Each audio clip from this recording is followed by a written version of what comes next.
Section 1.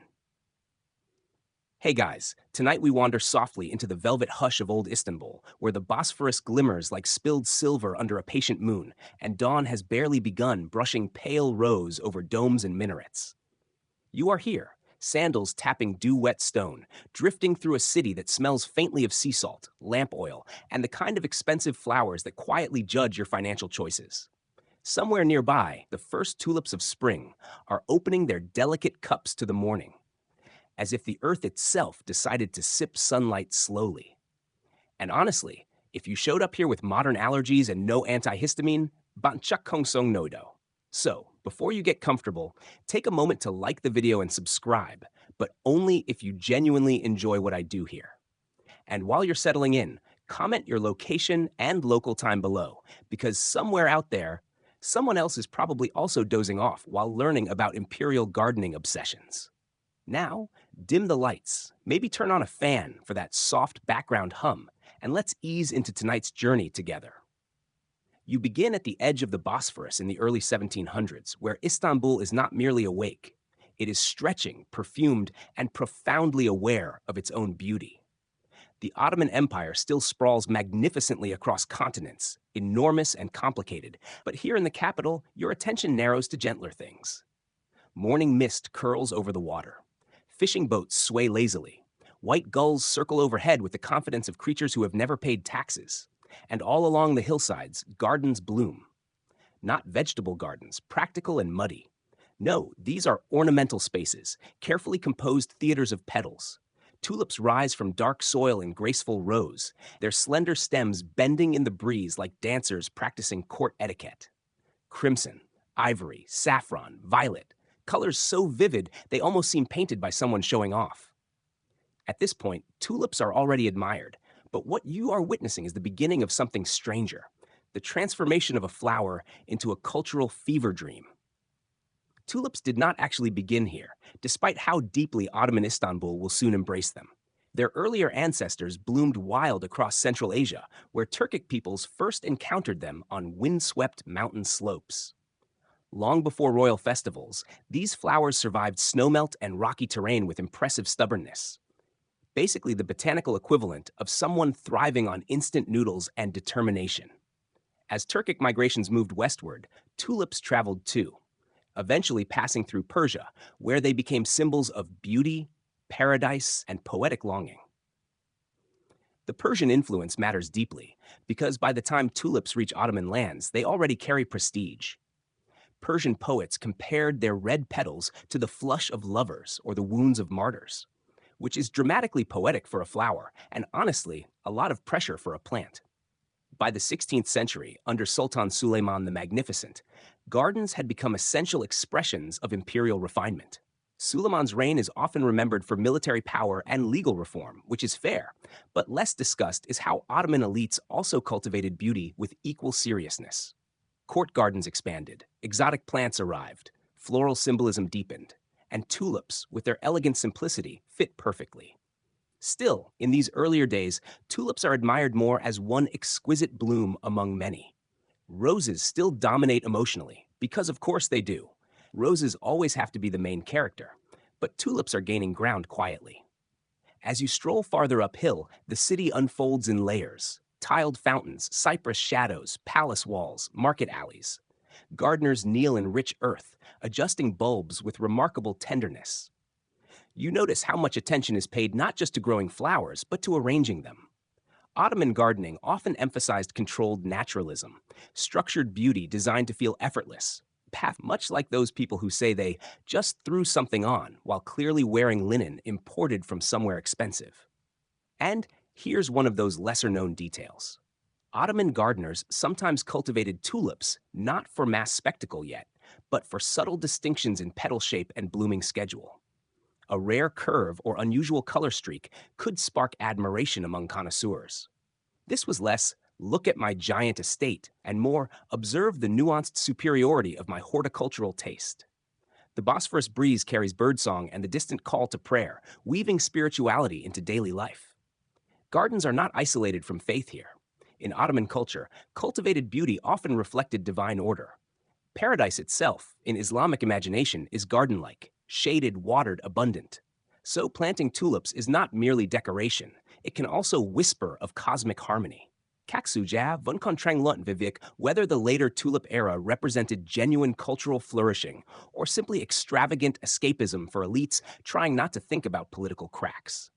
But for now, in this gentle beginning, there is no collapse in sight, only anticipation. You pass through neighborhoods where wooden mansions lean elegantly over narrow lanes.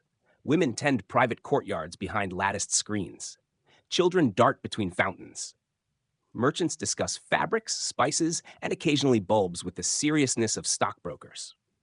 The city feels alive, but not rushed. It breathes.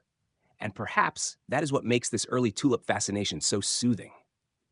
Before the festivals become dazzling, before the candlelit spectacles and palace competitions, tulips offer something quieter, a chance to control a small piece of beauty in a vast empire. There is also the practical oddity that tulip bulbs require careful seasonal management. They must be lifted, stored, protected. Too wet, they rot. Too dry, they weaken. Too careless, and months of expectation vanish. So even in luxury, there is discipline. Loving tulips means patience, planning, and just enough anxiety to keep things interesting. As sunlight strengthens, domes gleam brighter. You imagine future sultans and poets falling deeper into this floral devotion, turning springtime into curated obsession. But right now you stand at the threshold, watching affection become ritual. The first Ottoman tulip enthusiasts are not yet trapped in the full bloom of fashion. They are explorers of elegance, inheritors of Persian symbolism, Turkic memory, and imperial ambition. They see in tulips not merely petals, but possibility. And so you keep walking, past stone terraces and trickling fountains, while petals tremble softly around you. Because in Istanbul, sometimes history does not roar in on horseback. Sometimes it arrives as a bulb, tucked gently into the soil, waiting for spring. Section 2. You keep moving through that pale Ottoman morning, leaving behind the Bosphorus shimmer for pathways that curl inland through market gardens and caravan routes of memory, where every flower bed seems to whisper that beauty, much like empire, rarely begins where you think it does. The tulips around you may appear perfectly at home in Istanbul's soft light, but their story starts much farther east, in lands of sharp winds, snow-fed valleys, and mountain ridges, where elegance survives by being tougher than it looks. So before tulips became pampered celebrities of palace courtyards, they were hardy little nomads. Basically the botanical version of someone who grew up climbing cliffs and later got invited to royal banquets. You trace their roots back across Central Asia, through the broad steppes and uplands once roamed by Turkic peoples, long before Ottoman sultans commissioned decorative fountains. In these colder regions, wild tulips grew naturally in rocky soils, especially across areas that now touch Kazakhstan, Kyrgyzstan, and surrounding territories. Their blossoms were often smaller than the cultivated marvels you'll later see in imperial gardens, but they possessed the key traits already there: vivid colors, striking symmetry, and an ability to appear suddenly in spring like nature showing off after a long winter nap. For early Turkic communities who lived close to migration routes and seasonal cycles, flowers were not merely decoration. They marked time, terrain, and renewal. Tulips became familiar signs of spring's return, modest but memorable. No one was yet organizing moonlit festivals over them, thankfully, because transporting decorative lanterns across mountain passes sounds exhausting. As Turkic migrations and cultural exchanges expanded westward, these flowers traveled too, not in grand golden boxes, but gradually, through seeds, bulbs, and horticultural knowledge carried along trade networks. The Seljuks, predecessors in many cultural ways to the Ottomans, played a significant role in transmitting Central Asian aesthetics into Persianate and Anatolian worlds. By the medieval period, tulip motifs already appeared in art and decorative forms. But Persia truly elevated the tulip's poetic status. As you drift imaginatively into Persian gardens, the atmosphere changes. Here, enclosed paradise gardens, or paradesa, are carefully ordered reflections of spiritual ideals. Water channels divide orchards geometrically. Cypress trees stand tall like meditative guardians. And flowers are not random prettiness. They are symbols, metaphors, coded emotions. In Persian literature, the tulip often symbolized passionate love, mortality, or noble suffering. Red tulips especially carried associations with blood and sacrifice. Some poets described black centers as hearts burned by longing, which is wonderfully dramatic and frankly makes your average greeting card look emotionally underachieving. This Persian symbolic richness deeply shaped Ottoman sensibilities. The Ottoman elite inherited not only political structures and administrative models from earlier Islamic empires, but also artistic and literary traditions steeped in Persian influence. So when tulips entered Ottoman aesthetic life, they did not arrive as mere flowers. They arrived preloaded with centuries of metaphor. You can almost feel this as caravans move westward through silk roads and cultural arteries, carrying textiles, ceramics, manuscripts, spices, and bulbs. The Ottoman Empire, strategically perched between East and West, absorbed and transformed what it encountered. Istanbul became less a passive receiver and more a magnificent curator. By the time tulips began flourishing in Anatolia, they had already been culturally refined through multiple civilizations. This matters because Ottoman tulip passion was never simply about botany. It was about inheritance, adaptation, and prestige. An especially curious fact, the very word tulip likely evolved through linguistic misunderstandings involving the Persian or Turkish word for turban-like headwear, because European observers may have confused the flower's shape or the word used when discussing it. Imagine being one of history's most beloved flowers because someone misunderstood your hat. Language truly is chaos with decorative outcomes. As you continue, you notice how Anatolia itself serves as a bridge. Diverse climates and elevations allow tulips to adapt beautifully. Wild species spread naturally, while cultivated varieties increasingly gain status in gardens attached to mosques, homes, and estates. Under the Seljuks and then the Ottomans, floral motifs became more prominent in architecture and design. Tulips appeared stylized in tiles, textiles, and manuscript illumination before they fully exploded into festival culture. Their form, upright, balanced, flame-like, fit Islamic artistic preferences beautifully. Unlike lush, chaotic blossoms, tulips offered elegance with restraint. Kaksujav Unkonchenglut Vivik, whether Ottoman tulip devotion was primarily inspired by Persian symbolism, Turkic heritage, or later courtly reinvention, but the answer may simply be all three braided together. Cultures, after all, rarely bloom from a single root. As the centuries move forward, you can sense Istanbul drawing these influences inward. The city does not merely import tulips, it domesticates them into imperial identity. And this is where things become especially soothingly obsessive. Imagine noble households comparing bulbs the way modern people compare smartphone cameras, except with significantly more poetry and fewer charging cables. Certain tulip varieties begin attracting admiration for subtle traits, pointed petals, feathered colors, bloom timing. Gardeners experiment, taste develops. Yet at this stage, the flower remains a refined pleasure, not a full societal mania. That transformation still waits ahead, like an unopened bud preparing to make history unnecessarily elegant.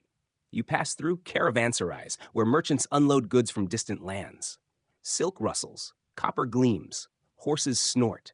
Somewhere among crates of saffron and porcelain may rest flower bulbs destined for palace soil. No trumpet announces them, no prophecy glows overhead, just quiet commerce. And perhaps that is fitting, because some of history's strangest obsessions do not arrive dramatically. They travel slowly, tucked beside ordinary things. So by the time you return your thoughts to Istanbul's gardens, you understand something essential. Each tulip there contains a journey from wild mountains to Persian verse to Ottoman refinement.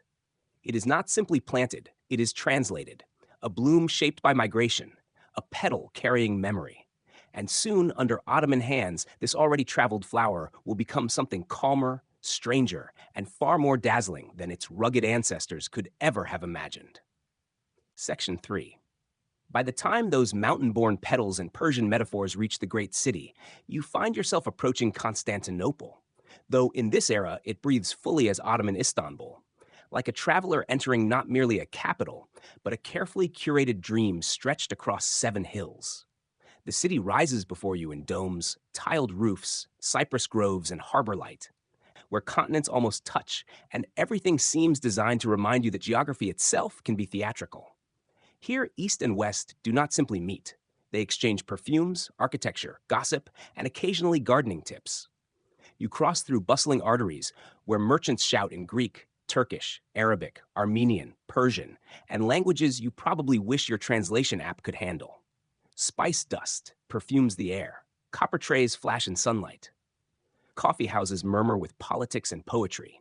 Camels groan under cargo. Cats patrol with the self-importance of minor aristocrats. And somewhere behind carved walls, bulbs are being planted. Istanbul in the Ottoman imagination is not just a seat of governance, it is an imperial showcase. After Mehmed II conquered Constantinople in 1453, transforming Byzantine prestige into Ottoman magnificence became both practical and symbolic. The city had to embody universal sovereignty. Palaces expanded, mosques soared, markets multiplied, and gardens, always gardens, softened stone with paradise. This matters because the Ottoman elite did not merely appreciate nature, they staged it. Across the city, cultivated spaces became extensions of order. Public fountains offered both utility and grace. Courtyards framed floral symmetry. Palace grounds reflected imperial control over abundance. You begin noticing that flowers here are political, though thankfully less exhausting than most politicians. Tulips, entering this environment, found ideal conditions not just in soil, but in symbolism. Istanbul's moderate climate, with cool winters and gentle springs, suited many tulip varieties beautifully. Hillsides, waterfront estates, and enclosed gardens all became experimental stages. One lesser-known detail, often overlooked, is how Ottoman horticulture relied heavily on specialized gardeners, some attached directly to imperial institutions. These were not casual hobbyists poking dirt with vague optimism. They were trained caretakers, often highly knowledgeable, managing species selection, seasonal cycles, irrigation, and aesthetic composition. Imagine landscape architects, botanists, and status consultants all rolled into one. As you move deeper into the city, you begin to sense tulips appearing not yet as overwhelming obsession, but as increasingly prized accents. In private mansions overlooking the Golden Horn, bulbs are treasured. In mosque courtyards, floral motifs echo spiritual harmony. In artisan workshops, sketches of flowers circulate. And then there is Topkapi Palace looming above, though you are not quite entering yet. For now, it remains the glittering heart drawing beauty inward. Istanbul's neighborhoods themselves contribute to this floral culture. The city's wealthy often maintain gardens in districts along the Bosphorus, where sea breezes moderate temperatures and views alone could make anyone poetic. Waterside kiosks and summer residences create ideal settings for leisure, contemplation, and showcasing refined taste. You can almost picture nobles discussing bloom quality while pretending not to compare social rank. Meanwhile, urban gardens are not purely decorative. Ottoman cities often integrated practical and ornamental cultivation. Fruit trees, herbs, roses, and flowers shared spaces. This blend of beauty and utility reflects Islamic garden traditions shaped by notions of paradise, stewardship, and sensory pleasure. The tulip's shape particularly resonates here. Slender, upright, almost calligraphic, it harmonizes with Ottoman visual culture. Some later admirers even note similarities between the flower's form and Arabic script aesthetics. This visual compatibility helps tulips flourish not only in earth, but in design consciousness. Kaksuja Vunkontreng Lut Vivek whether Istanbul's role as tulip capital was inevitable due to geography and empire, or whether specific court patronage accelerated what might otherwise have remained a quieter horticultural interest. But standing here, it feels almost impossible that such a city would not eventually fall deeply for something so elegant. You wander past bazaars where imported luxuries arrive daily: Venetian glass, Persian carpets, Indian textiles. In such a cosmopolitan setting, novelty carries prestige. Exoticism has value. Distinction matters. And tulips, especially rare cultivated forms, fit seamlessly into this appetite for sophisticated difference. There is also a subtle social function unfolding.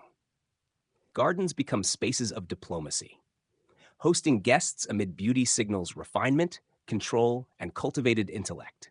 A carefully maintained tulip bed may not win wars, but it can absolutely imply you have excellent taste and enough wealth to care about petal symmetry. By the late 16th and 17th centuries, Ottoman literary circles increasingly celebrate gardens and flowers. Poets write of spring festivities, blossoms, and leisure. Miniature paintings depict floral abundance. Decorative arts evolve. Istanbul becomes not only a city where tulips grow, but one where tulips are imagined. And imagination, as history repeatedly proves, can be more contagious than trade. Picture evening settling over the city, lanterns flicker, water laps quietly at palace walls. Somewhere, a courtier strolls through a terraced garden, pausing over a particularly rare bloom. Perhaps he notes its color. Perhaps he recites verse. Perhaps he simply nods smugly, which, to be fair, has also been a timeless aristocratic pastime. What matters is this: Istanbul is preparing the stage. This city, layered with Roman bones, Byzantine echoes, and Ottoman ambition, is becoming the perfect vessel for tulip transformation. Here, a flower can evolve from admired import into civic ornament, from poetic symbol into imperial language. You are not yet in the full tulip era, but you are close enough now to smell it. The soil is ready. The city is watching. And in gardens tucked behind stone walls and overlooking shimmering water, Ottoman fascination is beginning to root itself so deeply that soon entire seasons will glow around it. Section 4. And so with Istanbul already humming like a silk-draped instrument tuned by empire, you finally drift toward the great gates of Topkapi Palace, where tulips stop being merely admired and begin their slow ascent into ritual, prestige, and the sort of aesthetic obsession usually reserved today for luxury watches or extremely curated kitchen countertops. You approach beneath towering walls and imperial arches, where shadows cool the stone and cypress trees stand so still they seem personally invested in palace gossip. Topkapi is not simply a residence. It is a self-contained world, administrative center, ceremonial theater, domestic labyrinth, and paradise garden stitched together over centuries. Built after Mehmed II's conquest, the palace grows into a sprawling complex overlooking the Bosphorus, Golden Horn, and Sea of Marmara, as though even geography must bow politely before Ottoman grandeur. Inside, beauty is governance. Courtyards unfold one after another, each more controlled than the last. Fountains murmur, tilework gleams blue and white, pavilions open onto terraces. And threaded through these spaces are gardens, not chaotic, wild places, but measured compositions where every bloom participates in imperial storytelling. Here, tulips enter a different category entirely. You notice first that palace gardens are deeply intentional. Flowers are selected not just for fragrance or color, but for symbolism, timing, and visual harmony. Garden spaces in Topkapi often combine utility with display. Medicinal herbs may grow not far from decorative blooms, yet the ornamental sections carry particular prestige. Tulips, with their elegant vertical form and wide variety, increasingly stand out. The gardeners here, bostanges, are far more than landscapers. They are caretakers of imperial atmosphere. These men maintain palace grounds with precision that would make modern perfectionists quietly weep. They prune, water, propagate, and plan according to season, ceremony, and aesthetic expectation. Certain bostanches even hold trusted status because palace grounds are both beautiful and politically sensitive. Imagine being promoted because your flower beds are impeccable and your discretion even better. As you walk through enclosed sections, the scent changes subtly. Earth, water, rose, and spring bulbs. Tulips are not yet exploding into mass festival culture, but within palace life, they are becoming increasingly desirable markers of refinement. Particular varieties are appreciated for shape and rarity. Their blooming becomes anticipated. And there is something deliciously ironic here. In an empire commanding armies across continents, enormous attention is also lavished on whether one flower opens elegantly at dawn. This is where Ottoman court culture truly matters. The palace is a place of ceremony, hierarchy, and controlled access. Visibility itself is political. What the Sultan favors can ripple outward through elites. So when tulips gain admiration in palace settings, they gain prestige everywhere.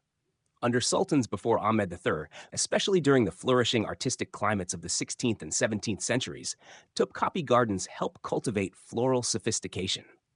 Court artists depict flowers with growing delicacy. Textile patterns expand, ceramics evolve. Tulips become more than living blooms, they become motifs. One fascinating lesser-known truth is that Ottoman manuscript illuminations and decorative arts often portrayed tulips with stylized slenderness, emphasizing grace over botanical realism. The flower becomes an idealized object, almost spiritually edited for maximum elegance. You can imagine palace women in the harem gardens also encountering tulips in deeply sensory ways. While many popular myths exaggerate or distort harem life, it is true that secluded palace spaces included carefully maintained gardens and leisure areas. Flowers played roles in private pleasure, contemplation, and courtly aesthetics. Behind latticed windows and shaded walkways, tulips offered visual delight within structured lives. Kaksuja Vunkon Trenglun Vivek how widespread tulip appreciation was among different palace classes before the official Tulip Era, because surviving records emphasize elite tastes more than ordinary perception. But there is little doubt that Topkapi served as an incubator. As spring advances, palace celebrations increasingly align with seasonal beauty. Ottoman court culture values spectacle, but often in nuanced ways: poetry recitals, musical evenings, ceremonial gatherings. Flowers contribute to this atmosphere. A rare bloom might inspire verse. A well-designed garden might reflect discipline and sophistication. And perhaps most importantly, Topkapi creates exclusivity. A tulip inside palace walls is not merely pretty, it is curated. This distinction changes everything. Outside, flowers may delight. Inside, they signify belonging to a world where aesthetics and power intertwine. You wander past marble basins reflecting clouds, and perhaps near the famed Baghdad kiosk or Rivan pavilion, later additions, but symbols of how conquest and beauty coexist strangely well in imperial architecture. Here, floral arrangements soften military triumph. The message is subtle but unmistakable. Ottoman power is not only forceful, it is cultured, and culture can be persuasive. In these gardens, you may also glimpse the empire's appetite for collecting. Exotic plants from distant provinces or diplomatic contacts can enrich palace grounds. This botanical cosmopolitanism mirrors Ottoman imperial reach. Just as precious objects flow inward, so too do rare bulbs and horticultural ideas. It's almost like a royal subscription box, except instead of artisanal soap, you receive symbolic vegetation from conquered or connected lands. By sunset, shadows stretch across tiled paths. Birds settle. Servants move quietly. Somewhere in the palace, decisions about war, taxation, diplomacy, or succession unfold with life-altering consequence. Yet just outside, tulips continue preparing their seasonal bloom, utterly indifferent. That contrast is part of their charm.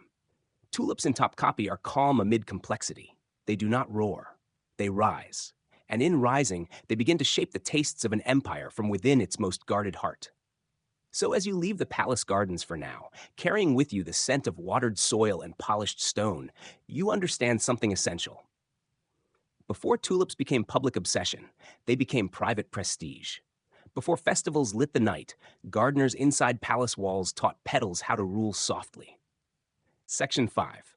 From those hushed palace gardens where tulips have already learned the art of quiet influence, you now begin to notice something even more fascinating. The flower is no longer just an object of admiration. It is becoming a social signal, a polished whisper of status, taste, and subtle authority. Somewhere between Topkapi's marble courtyards and Istanbul's rising elite culture, tulips begin their transformation from cultivated beauty into something closer to social currency, though thankfully much prettier than coins and considerably less sticky than tax records.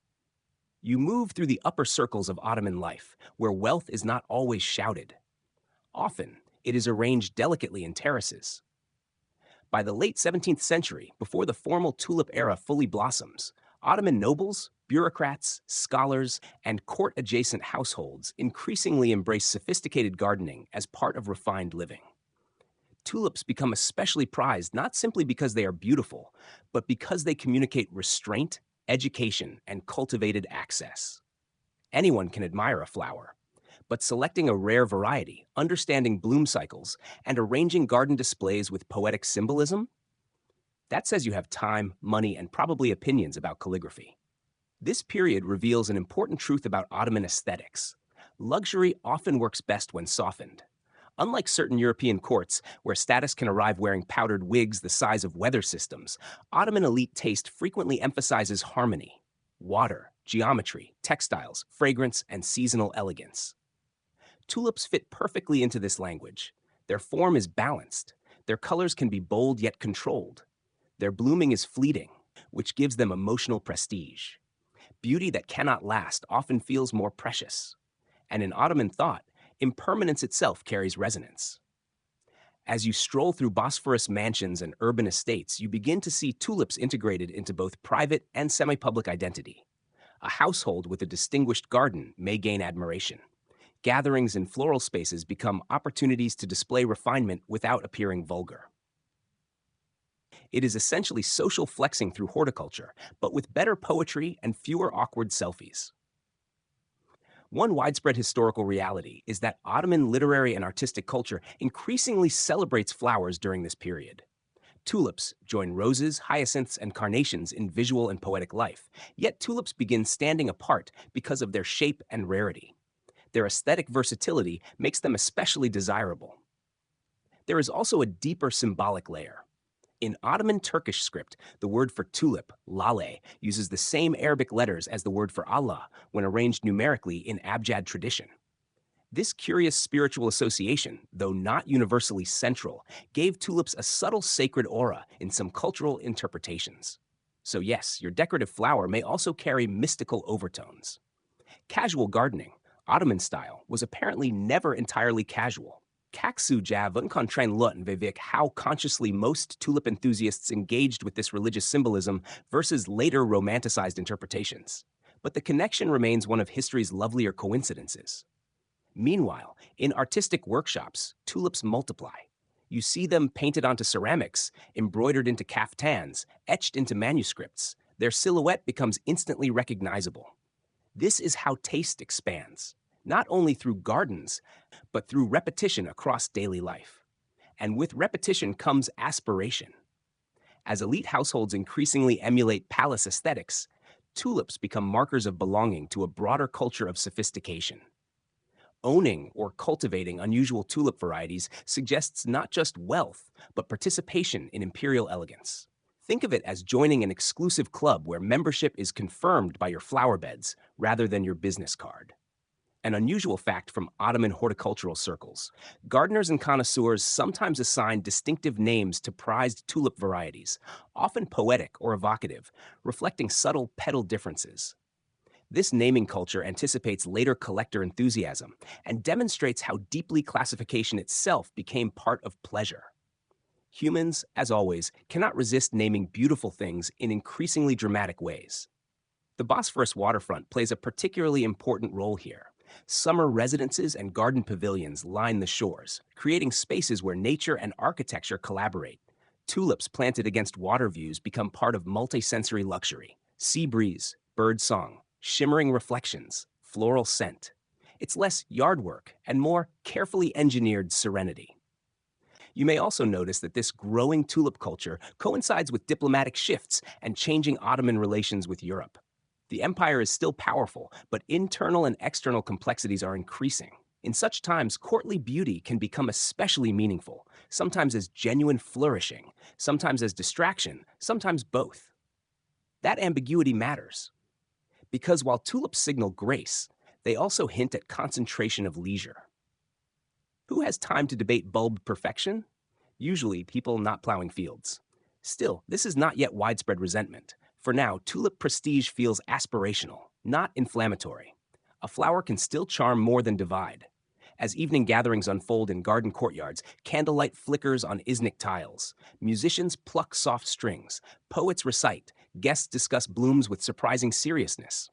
Perhaps someone praises a tulip's tapering form as if describing a celestial event. Perhaps another quietly envies it. Human nature, after all, can make even petals competitive. And you, drifting through this world, begin to understand the Ottoman genius for aesthetic layering. A tulip is a flower. A tulip is a symbol. A tulip is a conversation. A tulip is an announcement that beauty, properly curated, can imply power without ever raising its voice. So by the time you leave these gardens and salons behind, tulips are no longer passive decorations in your mind. They are entering the bloodstream of elite culture. Not yet an empire-wide obsession. Not yet moonlit spectacle. But already, gently and unmistakably, a bloom is becoming a badge. Section 6. And now, as if a flower itself has finally persuaded a throne to daydream, you arrive at the reign of Sultan Ahmed III, where Ottoman tulip admiration unfurls into something far more immersive, an age so delicately extravagant that later generations will name it outright, the Tulip Era, or Lale Divri. Here, what began as cultivated taste starts blooming into a lifestyle.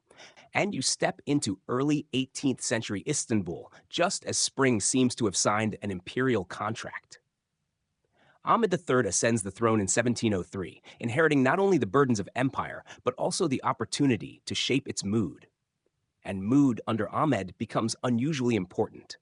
His reign follows years of military strain and political turbulence, including the aftermath of the failed Vienna campaign and internal unrest. Yet instead of steering solely into austerity, Ahmed's court increasingly embraces art, architecture, diplomacy, and seasonal pleasure, which is honestly one of history's boldest responses to stress. What if we simply made everything more beautiful? Under Ahmed III, the Ottoman elite turns with heightened enthusiasm toward leisure culture, and tulips become one of its most elegant emblems. You begin to notice the shift almost immediately. Gardens are no longer merely tasteful, they are curated with heightened theatricality. Tulip cultivation intensifies. Public and private celebrations alike become infused with floral symbolism. This era, generally associated with the years between the 1718 Treaty of Passarowitz and the Patrona Halil Rebellion in 1730, is often remembered as a period of relative peace and cultural flourishing. The treaty itself marks a significant pause in major conflict with European powers, giving Ottoman leadership room, however temporary, to redirect attention inward. And inward they go, toward pleasure, innovation, and visual splendor. Ahmed III is not simply a flower enthusiast lounging under silk cushions all day, though that mental image is admittedly charming. He is a patron of architecture, printing, diplomacy, and ceremonial life. But his court undeniably cultivates an atmosphere where tulips thrive as symbols of refinement. You wander through newly fashionable spaces along the Bosphorus and Golden Horn, where kiosks, pleasure gardens, and elegant waterfront estates expand. Tulips appear everywhere, planted in elaborate beds arranged for gatherings, celebrated in verse. One lesser-known historical curiosity is that during this period, Ottoman interest in tulips becomes so specialized that manuals and records concerning varieties and cultivation circulate among enthusiasts. Yes, people are effectively becoming flower nerds at an imperial level, and frankly, it's adorable. The social energy changes too. Court life under Ahmed increasingly values sophisticated entertainment, poetry readings, music, garden promenades, and illuminated nighttime events. Spring is no longer just a season, it becomes a performance. And here, tulips shine. Tulips bloom briefly, which gives them urgency. Their beauty is seasonal, making each blossom feel like an appointment with transience. In a court culture increasingly attentive to elegance, this impermanence becomes part of the allure, like limited edition luxury, but with pollen. Kak Sujav and Kontreng Lutten, Vivek, whether Ahmed III's embrace of Tulip Era culture reflected sincere artistic renaissance, political strategy, escapist indulgence, or all three woven together beneath embroidered cushions. The answer, naturally, is complicated, because this era is not merely frivolous. Alongside tulip festivals and garden aesthetics, Ottoman society also sees developments like Ibrahim Mutefarika's printing press initiative, diplomatic missions to Europe, and architectural experimentation influenced partly by European Baroque trends. The empire is not asleep in perfume. It is selectively adapting. Still, from your moonlit path through palace grounds and elite gardens, what you feel most is atmosphere. Lanterns sway. Water trickles, silk rustles, tulips stand like jeweled flames. Ahmed's own appreciation for gardens helps elevate this culture.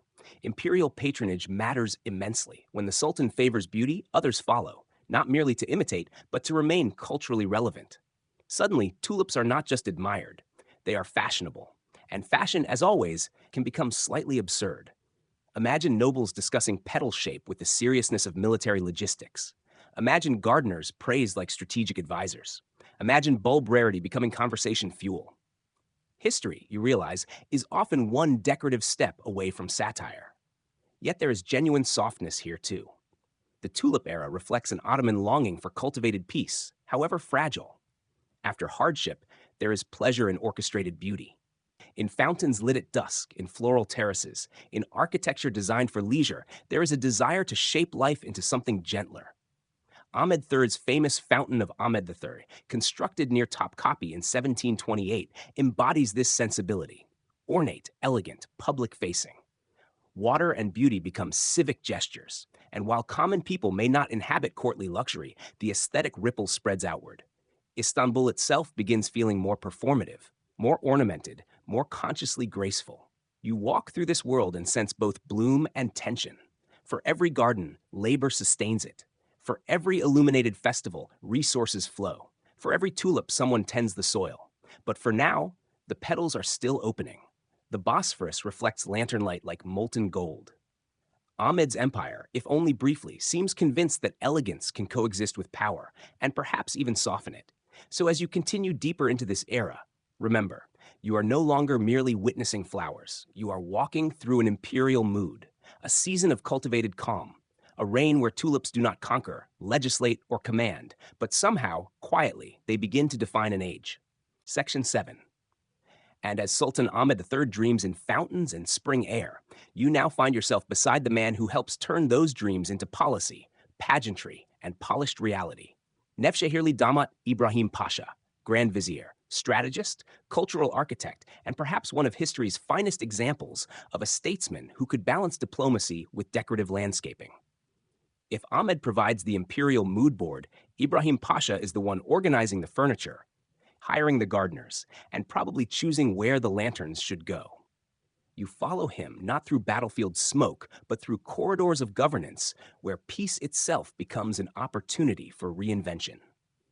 Appointed Grand Vizier in 1718, the same year as the Treaty of Passarowitz, Ibrahim Pasha presides over a relatively stable chapter in Ottoman political life. Stability, as it turns out, can be fertile soil for aesthetics. Rather than funneling all imperial energy into war, his administration helps channel resources into architecture, diplomacy, urban projects, and courtly refinement. And yes, tulips absolutely benefit. Ibrahim Pasha is not solely responsible for the Tulip Era, but he is one of its central engineers. Under his influence, elite culture becomes increasingly elaborate, and Istanbul begins reshaping itself in visible ways. New palaces, kiosks, gardens, and pleasure grounds emerge. Spaces for leisure and display are elevated, particularly along the Golden Horn and Bosphorus. One especially notable project is the development of Sadabad Palace and its surrounding gardens, inspired partly by Persian pleasure garden traditions and, according to some accounts, influenced by reports of European aristocratic spaces as well. Sadabad becomes less a residence and more a statement. Peace can be performed beautifully. You wander through these spaces in your mind. Canals, terraces, floral displays, pavilions designed for recreation rather than military administration. Water reflects tulips. Marble cools underfoot. Courtiers drift by in embroidered fabrics, looking as though they have personally never carried anything heavier than philosophical melancholy. But beneath the softness lies deliberate governance. Ibrahim Pasha understands image. A flourishing cultural court can reinforce legitimacy, sophistication, and imperial confidence. Patronage of the arts and gardens becomes political theater. If the empire can appear serene, ordered, and splendid, it projects strength differently than through conquest alone. This does not mean everyone is thrilled, of course. Extravagance always risks becoming conspicuous. Still, during these years, the atmosphere is one of innovation as much as indulgence. Diplomatic exchanges with Europe increase. Ottoman ambassadors observe foreign courts more closely. Yirmisekiz Çelebi Mehmet Efendi's embassy to France in the early 1720s famously reports on French gardens, fountains, and urban aesthetics, which may influence Ottoman tastes in subtle ways. The empire is not copying Europe exactly, but it is observing, filtering, adapting. Think of it less as imitation and more as elite browsing with architectural consequences. Tulips, in this context, become symbols of cultivated modernity within Ottoman terms. Their rarity, elegance, and seasonality align perfectly with Ibrahim Pasha's broader cultural vision. And here is one delightfully obscure detail. During this period, tulip bulbs themselves can become prized enough that specific named varieties gain collector attention among elites. Not full-blown Dutch-style speculative mania, but certainly enough to make gardening feel suspiciously competitive. Kaksu Zav Unkontreng Lutenvivik whether Ibrahim Pasha genuinely believed cultural luxury would strengthen the empire long-term, or whether he underestimated how visible elite pleasure could alienate struggling populations. As with many powerful administrators, his legacy is painted partly in beauty and partly in backlash. As you continue strolling through Sadabad's imagined springtime, the sensory world feels almost unreal. Waterways mirror lanterns, tulip beds curve in geometric grace.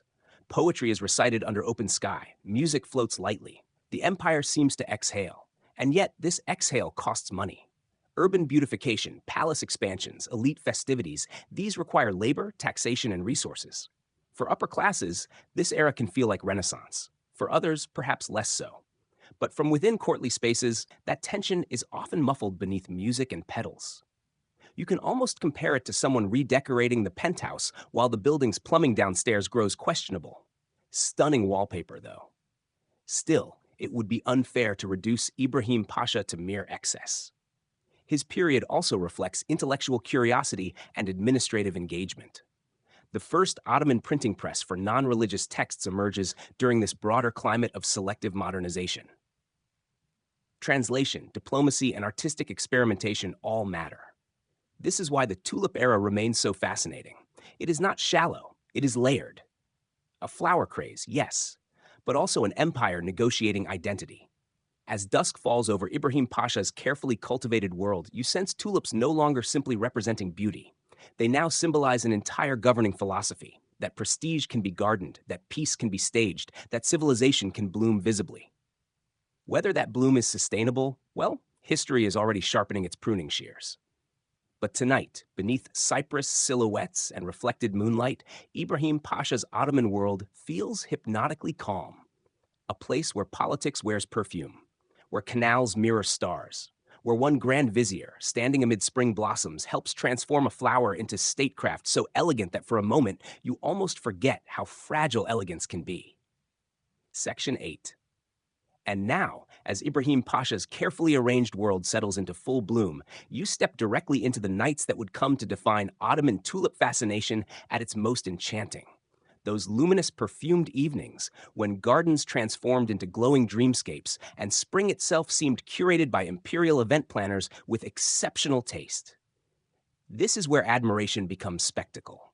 This is where tulips stop sitting politely in flower beds and begin starring in some of the calmest, most extravagantly soothing celebrations history has ever produced. You arrive after sunset. The air is cool but gentle, carrying damp earth, sweet blossoms, and the faint mineral scent of marble fountains still holding daytime warmth. Istanbul's elite drift toward palace gardens and pleasure grounds, dressed in silk, gauze, and layered fabrics that whisper as they move. Water channels gleam, lanterns sway. Somewhere nearby, musicians are tuning instruments with the serene seriousness of people who absolutely know they are about to improve your evening. This is the famed culture of tulip festivals under Ahmed III's era, especially in places like Sadabad and other elite gardens, where spring nights become orchestrated experiences of beauty, leisure, and status. And yes, somehow, it gets even more charmingly excessive. Among the most famous details, often repeated because honestly it deserves repeating, is the reported use of turtles, or tortoises, depending on interpretation, with candles affixed to their shells or small lanterns placed upon them, released gently into gardens at night. As these slow creatures wandered through tulip beds, they carried flickering lights among blossoms, creating moving constellations at ground level. Imagine being a guest and watching illuminated turtles drift through flowers while poetry is recited. You would either feel spiritually transformed or briefly wonder whether the sherbet was stronger than advertised. Though accounts vary, and some embellishment is likely, the image itself has become legendary because it captures the era perfectly. Whimsical, elegant, and just impractical enough to prove wealth. Kaksujav Unkontrenglut Vivek how widespread or literal these turtle-light spectacles truly were, but the symbolism endures. Ottoman spring festivals embraced sensory layering, light, scent, music, motion. You stroll beneath trees strung with lamps where tulips glow softly under flame. Their petals, vibrant by day, become mysterious at night, deep scarlets like velvet embers, pale varieties almost luminous. Water mirrors everything. The gardens seem doubled, as though beauty itself is showing off. These gatherings are not random parties. They are social choreography. Attendance, dress, behavior, and setting all communicate status. Garden festivals allow elites to display refinement publicly but gracefully. Rather than boasting through noise, they impress through arrangement. A particularly stunning tulip bed or inventive lighting scheme becomes social currency. And then there is poetry. Ottoman literary culture deeply permeates these evenings. Poems about flowers, transience, longing, and spring may be recited or referenced, layering intellectual prestige over visual pleasure. It is not enough to enjoy tulips. Ideally, you should also appreciate their metaphorical implications while standing near an ornate fountain. No pressure. Music, too, shapes the night. Ottoman classical compositions, often subtle and emotionally textured, accompany these gatherings. The effect is immersive. You are not merely observing flowers. You are entering a designed emotional state. One lesser-known detail is how these festivals often reflected broader Ottoman interests in illumination technology and decorative innovation. Lamps, mirrored surfaces, water reflections, and carefully planned nighttime aesthetics all contributed to a culture of controlled enchantment. The garden itself became a temporary artwork. There is something deeply modern about this, oddly enough. Not in technology, of course, unless your current event planning includes candle turtles, but in the idea of immersive experiential luxury. Ottoman elites understood ambiance. Yet beneath the silk and lantern glow lies political subtext. These festivals project abundance, order, and confidence. They suggest an empire comfortable enough to invest heavily in beauty. In times of peace, pageantry can reassure as much as entertain. Still, one cannot entirely ignore the contrast. Outside elite circles, life is broader and more varied. Laborers, merchants, sailors, artisans, many may admire spring too, but not from lantern-lit pleasure palaces. The Tulip Era's brilliance shines brightest from above, and brightness can cast shadows. But for tonight, in these gardens, shadows feel soft. You watch guests stroll slowly among flower beds, pausing to admire rare cultivars. Conversations drift from verse to diplomacy to horticulture. Somewhere, someone is almost certainly pretending to understand bulb cultivation better than they do, because elite society has always included decorative overconfidence. The tulip itself, though, remains oddly serene. It does not perform. It simply exists beautifully enough that humans build rituals around it. And perhaps that is why these festivals feel so hypnotic. They are less about domination than surrender to season, fragrance, fleeting bloom. Spring will not last. That fragility sharpens pleasure. By midnight, lantern flames flicker lower. Music softens. The Bosphorus breeze moves through cypress and silk alike. Petals tremble. Guests depart carrying memories scented faintly with wax and flowers. And you, wandering slowly from those glowing pathways, begin to understand why Ottoman tulip culture became obsession. Because obsession does not always arrive as frenzy. Sometimes it arrives quietly, by candlelight. Sometimes it wanders slowly through the garden on a turtle's back. And sometimes beneath moonlit tulips and mirrored water, an empire falls in love not with possession, but with atmosphere. Section 9. And as those candlelit turtles disappear gently into memory, their tiny wandering lanterns fading beneath cypress shade, you remain in the garden a little longer. Because Ottoman tulip fascination is not merely visual spectacle. No, that would be far too simple. In this era, beauty is expected to speak, sing, and ideally quote poetry while scented breezes rearrange your emotional priorities. So now, you drift deeper into the sensory orchestra of the Tulip Era, where tulips are not just flowers but participants in a larger composition of sound, fragrance, language, and carefully engineered calm. The night has not ended. If anything, it has softened. You recline, perhaps on embroidered cushions beneath a pavilion where carved wood screens filter moonlight into lace-like shadows.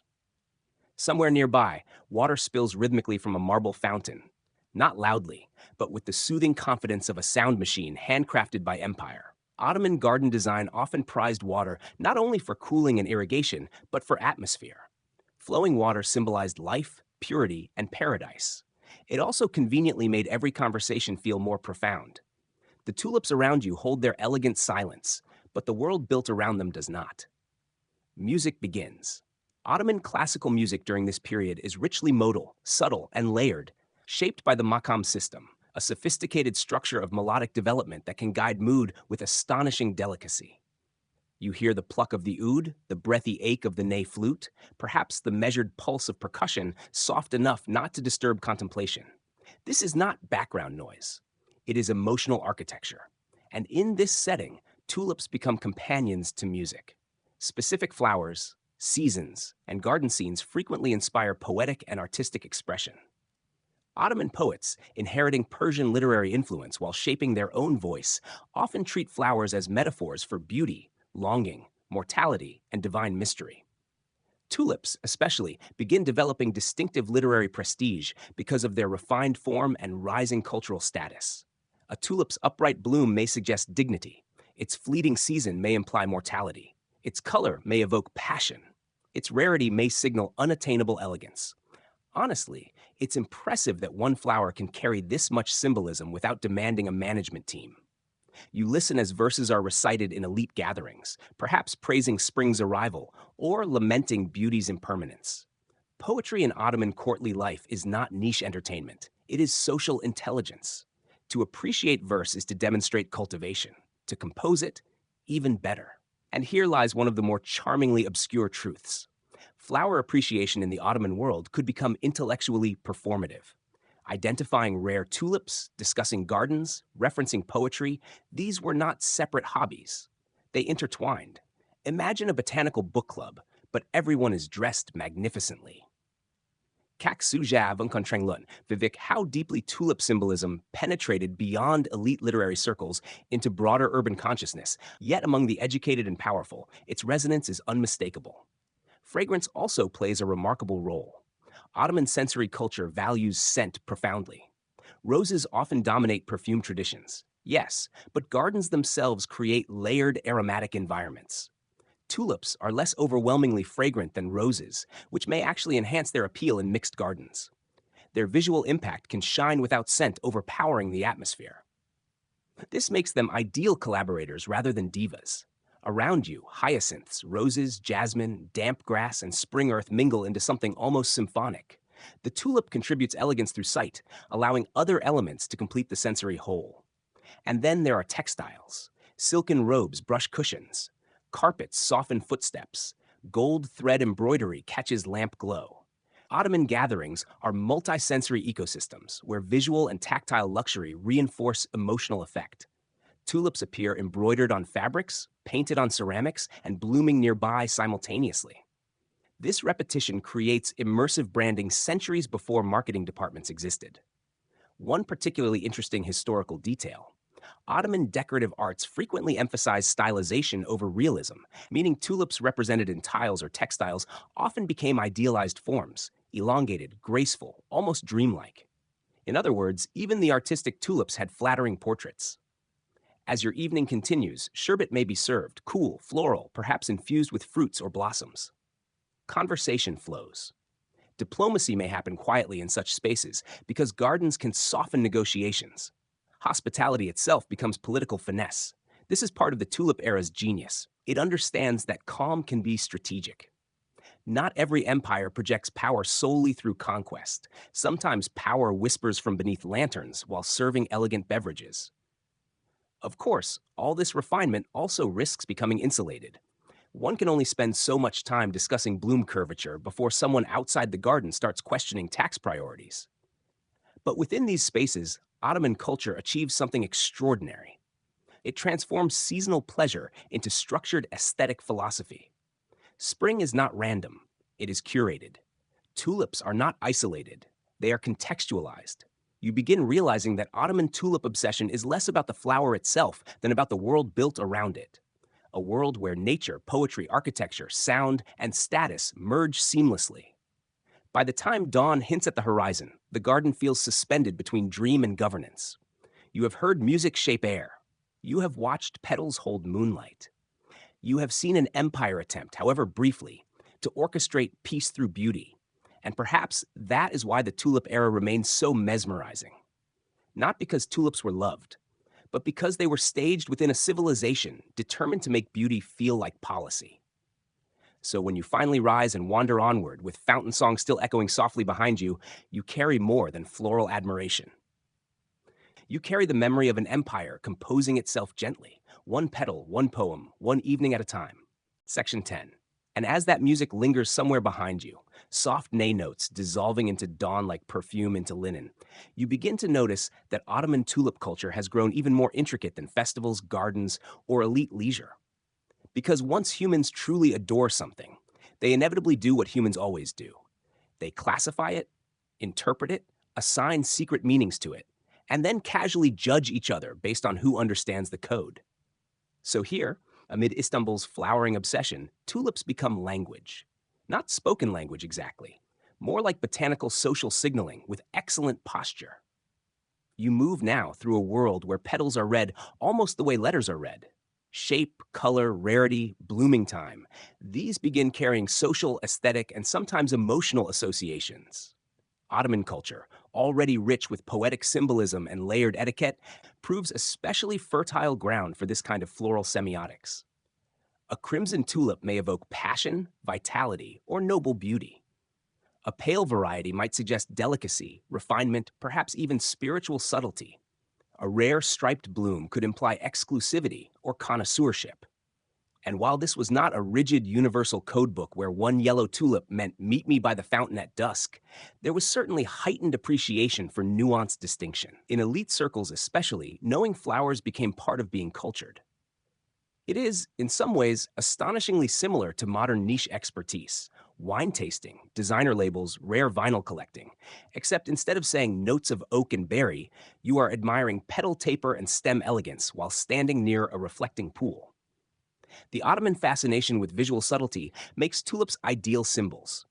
Their variations can be dramatic or nearly imperceptible, which means they reward attention. To notice difference is itself a mark of refinement. And refinement, as always, can be deliciously competitive. One lesser-known fact from Ottoman horticultural culture is that named tulip varieties often possessed highly poetic titles, sometimes inspired by visual traits, celestial imagery, or emotional resonance. These names elevated flowers beyond specimens into personalities.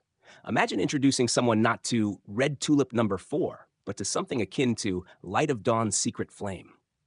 You really have to admire the commitment. This naming tradition reflects a broader Ottoman habit of aesthetic personalization. Beauty is not merely consumed, it is interpreted. Các sử gia vẫn còn tranh luận về việc how systematic Ottoman tulip symbolism truly was compared to later romanticized interpretations, especially since much surviving evidence comes from elite literature and decorative culture rather than standardized manuals. Still, symbolic engagement was undeniably real. The tulip's famous connection to the word lale adds another layer. Written in Arabic script, its letters mirror those in Allah, though arranged differently. For some, this numerical and visual coincidence gave tulips mystical significance. Not everyone would have meditated on this daily while gardening, of course, but in a culture attentive to calligraphy and symbolic depth, such associations mattered. So now, as you pass through gardens, textiles, ceramics, and social gatherings, you begin seeing tulips not simply as decorative objects, but as signs loaded with interpretation. A tulip on a kaftan may suggest cultivated taste. A tulip in a poem may imply longing or fragility. A rare tulip in your private garden may quietly announce, I have both resources and opinions. And because Ottoman visual culture often prized stylization, tulips become elegantly abstracted in art. On Iznik tiles, manuscript borders, embroidered cushions, and architectural details, the flower appears elongated, graceful, almost calligraphic. It is less a botanical illustration than a distilled idea of beauty. This abstraction matters. When an object becomes stylized, it becomes portable. Tulips can now travel beyond gardens into identity itself. You might even say the empire develops a floral brand aesthetic, though thankfully with fewer corporate slogans. In women's spaces, too, floral knowledge and decorative motifs play roles in fashion, domestic aesthetics, and artistic expression. Tulips embroidered into textiles or incorporated into household objects allow symbolic beauty to move through daily life in quieter forms. And here, you begin sensing how tulip culture expands beyond spectacle into psychology. People do not simply admire flowers. They use them to think, to communicate subtly, to position themselves, to imagine ideals. This is often how obsessions deepen, not by becoming louder, but by becoming meaningful. Yet, as always, there is humor in human seriousness. Somewhere in Ottoman Istanbul, someone is undoubtedly pretending to recognize an obscure tulip variety they absolutely do not know, nodding thoughtfully, while internally panicking. Some things truly transcend centuries. Still, beneath all this coded beauty lies a poignant truth. Tulips are temporary. No matter how carefully interpreted, named, or displayed, they bloom and fade quickly. And perhaps that is precisely why their symbolism flourishes. Impermanence invites meaning. The shorter the bloom, the more intensely people project significance onto it. So as you continue through Istanbul's tulip-laced world, where gardens speak and petals imply, you realize the Ottoman obsession is no longer just about flowers or festivals. It is about reading beauty, decoding elegance, participating in a civilization where even spring itself can become a conversation too refined to say directly. And beneath it all, tulips remain silent, leaving humans, as usual, to invent entire emotional vocabularies around something simply trying to bloom. Section 11. And once a flower becomes language, it is only a matter of time before it also becomes competition. Graceful, perfumed, silk-lined competition, of course, but competition nonetheless. Because now, drifting deeper into Ottoman Istanbul, you enter the thrillingly polite battleground of tulip collecting, where the empire's elite begin chasing rare bulbs with the kind of focused obsession modern people reserve for luxury sneakers, limited edition gadgets, or suspiciously expensive coffee equipment. At first glance, it all seems wonderfully serene. Garden paths are still lined with blossoms, fountains still murmur, poetry still floats through the spring air like cultured pollen. But beneath this calm surface, people are absolutely comparing tulips.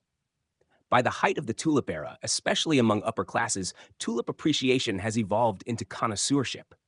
Not every bloom is equal. Certain varieties gain prestige for rarity, unusual coloration, petal shape, bloom timing, or subtle distinctions visible mostly to trained eyes, or to very determined aristocrats pretending they have trained eyes. This is where collecting culture takes root. Bulbs are exchanged, gifted, sought after, and cultivated with increasing seriousness. A particularly prized tulip might enhance a garden's reputation or an owner's social standing. To possess an uncommon variety is to demonstrate access, taste, and horticultural sophistication. And unlike diamonds, tulips at least occasionally contribute oxygen. One remarkable historical detail is that Ottoman floriculture included detailed interest in classification and nomenclature, with tulip varieties often given evocative names and documented among enthusiasts. These names were not merely practical labels. They could reflect poetry, prestige, or visual character. Imagine attending a gathering and hearing someone casually mention they've acquired matchless Pearl of Dawn while you're still over there with generic red number 7. This collector mentality aligns beautifully with broader Ottoman elite culture, which prizes rarity across many domains: manuscripts, textiles, ceramics, architecture. Tulips simply join this ecosystem of curated distinction. But collecting flowers is not passive. Tulips require skill. Bulbs must be preserved carefully, planted seasonally, protected from rot, and sometimes selectively bred. This means serious tulip enthusiasts rely heavily on gardeners, specialists, and networks of knowledge. The flower may symbolize elegance, but behind every elegant bloom is someone kneeling in dirt, trying very hard not to ruin everything. And this, perhaps, is one of the Tulip Era's quietest truths. Luxury often depends on invisible labor. Kaksu Jav Unkontreng Lunt Vivik how economically significant tulip collecting became within Ottoman society compared to the infamous Dutch tulip mania, which was more overtly speculative and financially volatile. The Ottoman version appears less about market frenzy and more about cultural prestige, though status itself can certainly distort priorities.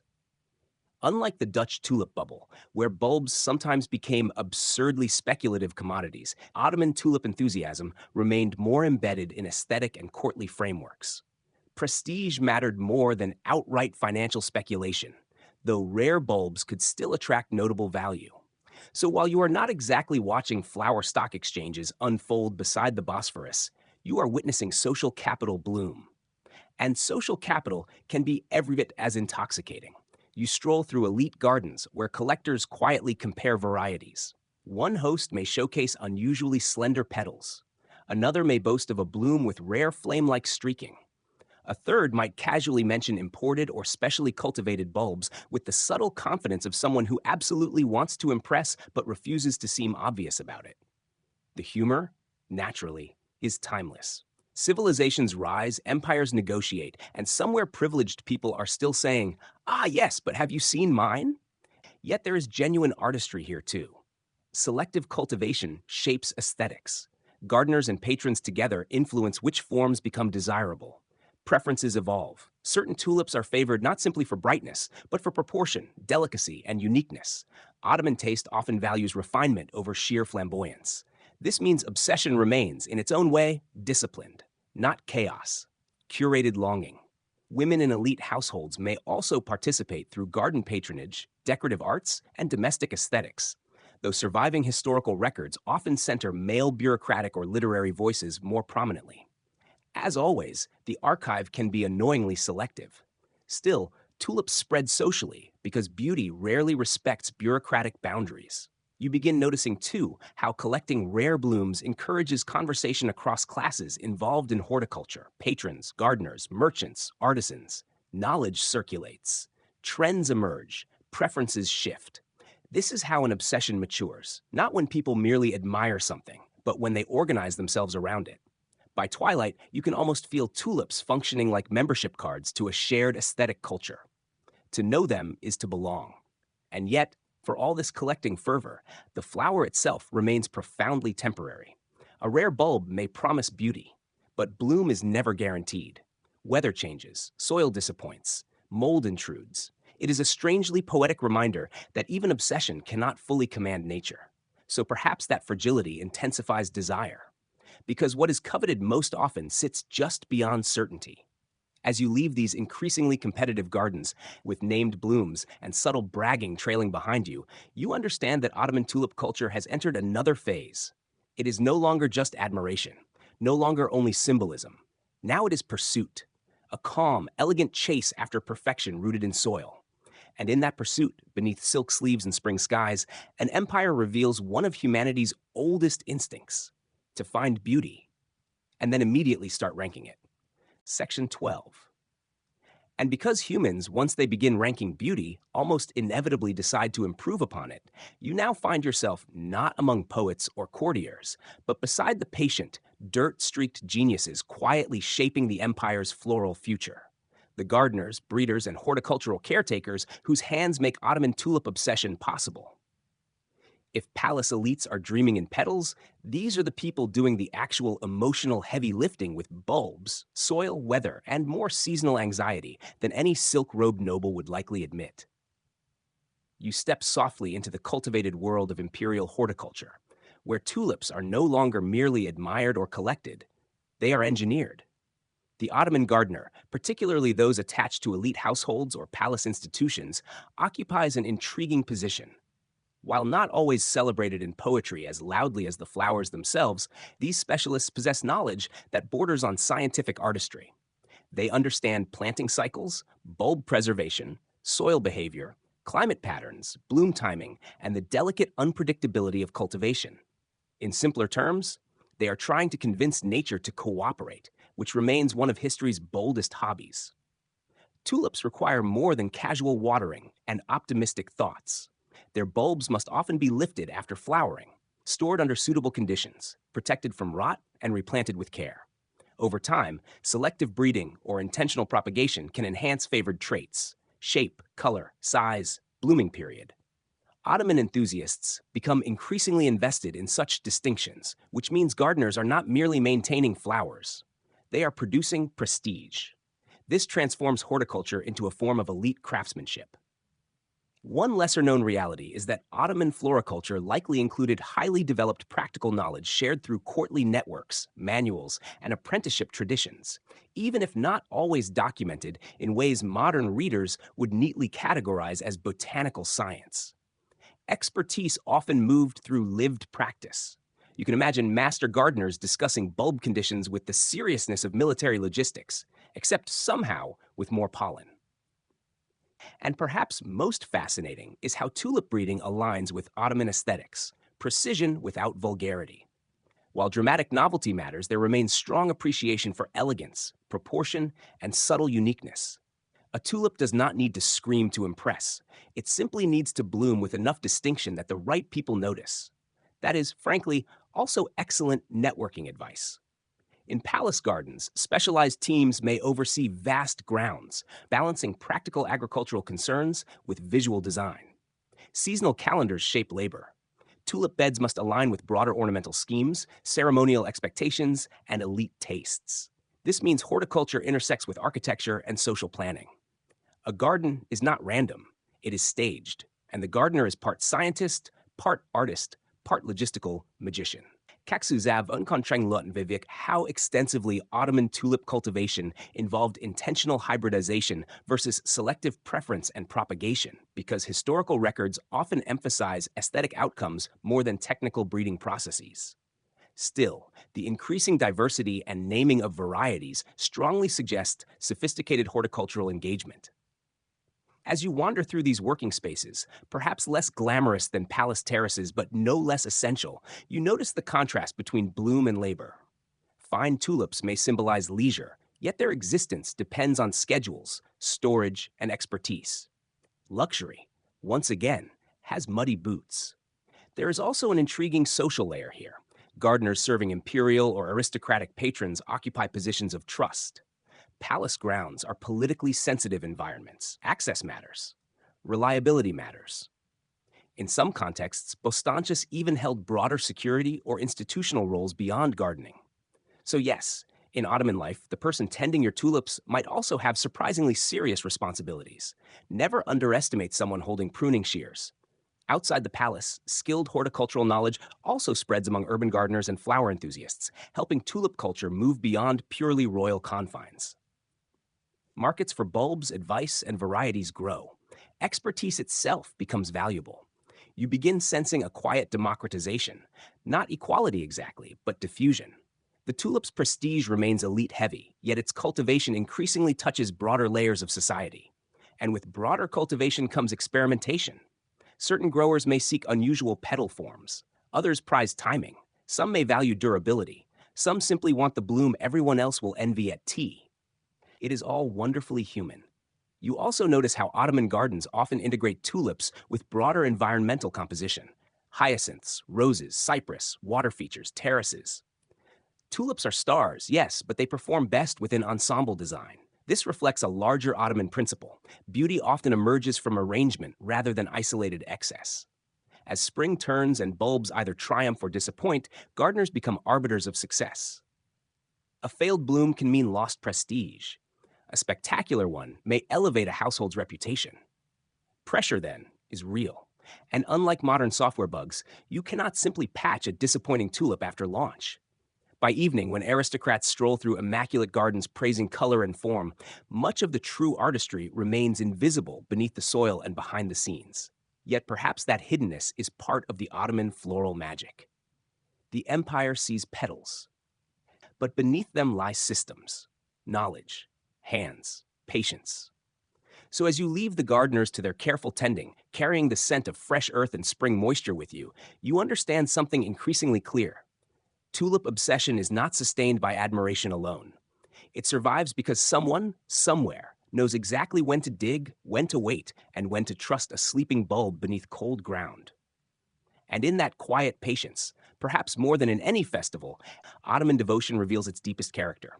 Beauty, yes, but disciplined beauty. Section 13. And from those soil-darkened hands shaping perfection beneath the surface, you now lift your gaze upward, to walls, domes, fountains, tiles, and silk. Because once the Ottoman world has truly fallen for tulips, it does what powerful cultures often do with beloved things. It puts them absolutely everywhere.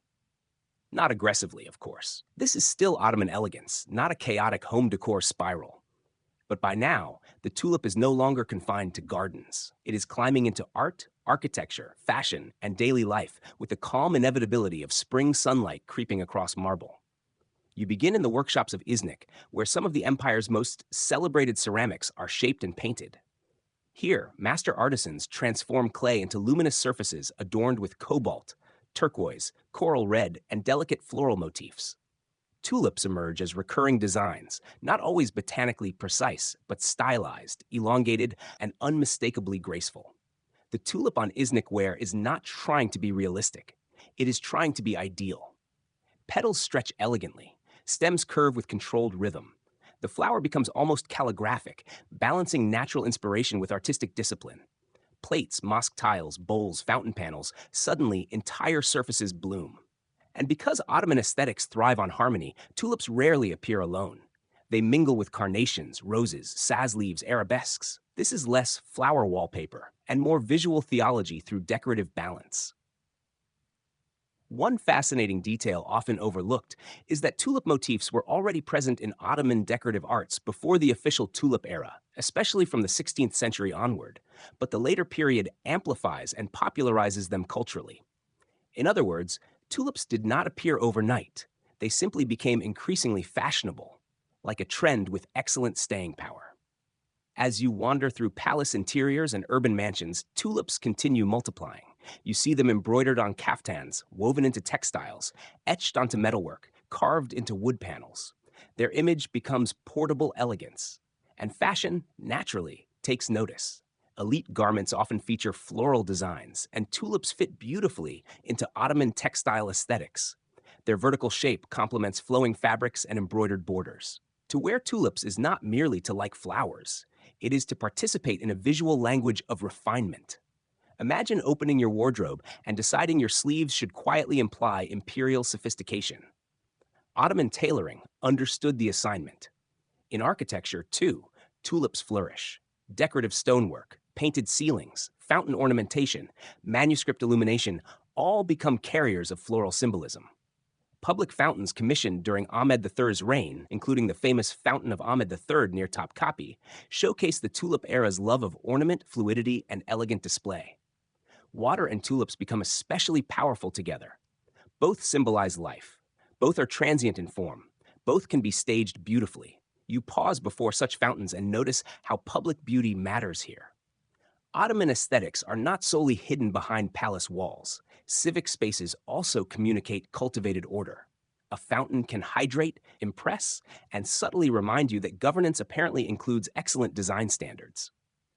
Kaksuja Vunkontrenglut Vivek whether Tulip era aesthetics represented primarily elite escapism or a broader cultural flowering that genuinely enriched urban life. The answer likely depends on where you were standing. Inside the pavilion, perhaps delightful. Outside paying taxes, perhaps more nuanced. Still, tulip imagery undeniably shapes Ottoman identity. There is also a spiritual artistic layer worth noticing. Islamic art traditions often favor stylization over direct representational realism in many contexts, which makes floral motifs particularly potent. Tulips become ideal vehicles for symbolic beauty without violating broader aesthetic tendencies. Their shape, repetition, and abstraction fit seamlessly into visual culture. In manuscripts, tulip borders frame poetry. In mosques, floral tiles soften sacred architecture. In domestic objects, tulips make ordinary life feel elevated. Even utilitarian beauty, it seems, deserves petals. You begin realizing that tulips are no longer just seasonal. Through art, they become perennial. A bloom in the garden fades. A bloom on ceramic survives centuries. And this permanence through representation may explain part of the obsession's endurance. People are not only preserving flowers, they are preserving the idea of tulips. There is humor here too, of course. Once a society starts putting one motif on cups, walls, clothing, pavilions, and manuscripts, it does flirt gently with thematic overcommitment. But Ottoman artistry is usually sophisticated enough to avoid vulgar repetition. Usually. By evening, as lantern light catches glazed tiles and embroidered fabrics, tulips seem to exist simultaneously in soil and symbol, nature and ornament, ephemerality and legacy. This is no longer a garden trend. It is a civilizational aesthetic. The empire has, in essence, branded itself softly, and perhaps that is one reason tulips matter so deeply. They are not merely flowers to be admired. They are forms through which Ottomans imagine elegance itself. So as you move onward, fingers tracing cool ceramic petals that will never wilt, you understand something profoundly calming. The Ottoman tulip obsession was never just about possessing beauty. It was about extending beauty, from spring into stone, from gardens into cloth, from fragile bloom into cultural memory. And in that transformation, a flower becomes architecture for the senses. Section 14. And once beauty has climbed palace walls and embroidered itself into silk sleeves, it inevitably does what all truly successful cultural obsessions eventually do. It wanders beyond elite gates and slips, petal by petal, into ordinary life. Not everyone in Ottoman Istanbul is reclining beneath carved pavilions discussing rare cultivars as musicians play softly nearby. Some people are buying bread, repairing shoes, arguing over fish prices, and trying not to let goats eat things they absolutely should not. And yet, even here, among the practical rhythms of daily life, tulips begin to bloom. You leave behind the grander terraces and step into neighborhoods where narrow streets wind between wooden houses leaning companionably over stone alleys. Laundry stirs overhead. Bakers work before sunrise. Copper merchants hammer out rhythmic metallic songs. Children dart past fountains with enviable energy. And tucked into courtyards, window boxes, small enclosed gardens, or modest plots near homes, you start seeing tulips. Not imperial spectacle, personal pleasure. This is where the Ottoman tulip story becomes especially charming, because cultural prestige often trickles downward, not evenly, of course, but aspirationally. Elite tastes influence urban trends, and while common households may not possess rare-named bulbs cultivated for palace admiration, many can still embrace floral beauty within their means. A tulip in a modest courtyard may not signal aristocratic status, but it still offers spring. And spring, thankfully, is less class-conscious than bureaucracy. Gardening in Ottoman urban life often blends practical and ornamental concerns. Families may grow herbs, fruit trees, vegetables, roses, or useful plants alongside decorative flowers. Tulips, in this context, can become accessible luxuries, small gestures of beauty that echo broader cultural trends without requiring imperial budgets. One lesser-known reality is that Ottoman cities contained vibrant horticultural markets and plant exchanges that helped spread flowers beyond courtly circles. Bulbs, seeds, and gardening knowledge moved through bazaars, local networks, and neighborhood commerce. While rare varieties remained prestige objects, more common blooms could circulate more widely. So yes, somewhere in Istanbul, someone absolutely did buy tulip bulbs while also picking up onions.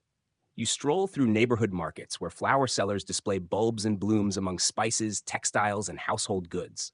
The scent shifts constantly: mint, earth, roasting nuts, damp wood, soap. Tulips here are less ceremonial than in palace gardens, but no less meaningful. They symbolize participation. To plant tulips, even modestly, is to join a broader aesthetic season. Women tending household courtyards, elders maintaining family gardens, artisans decorating shop fronts. Tulips become part of urban texture. In some homes, a carefully maintained spring bloom may offer both beauty and pride.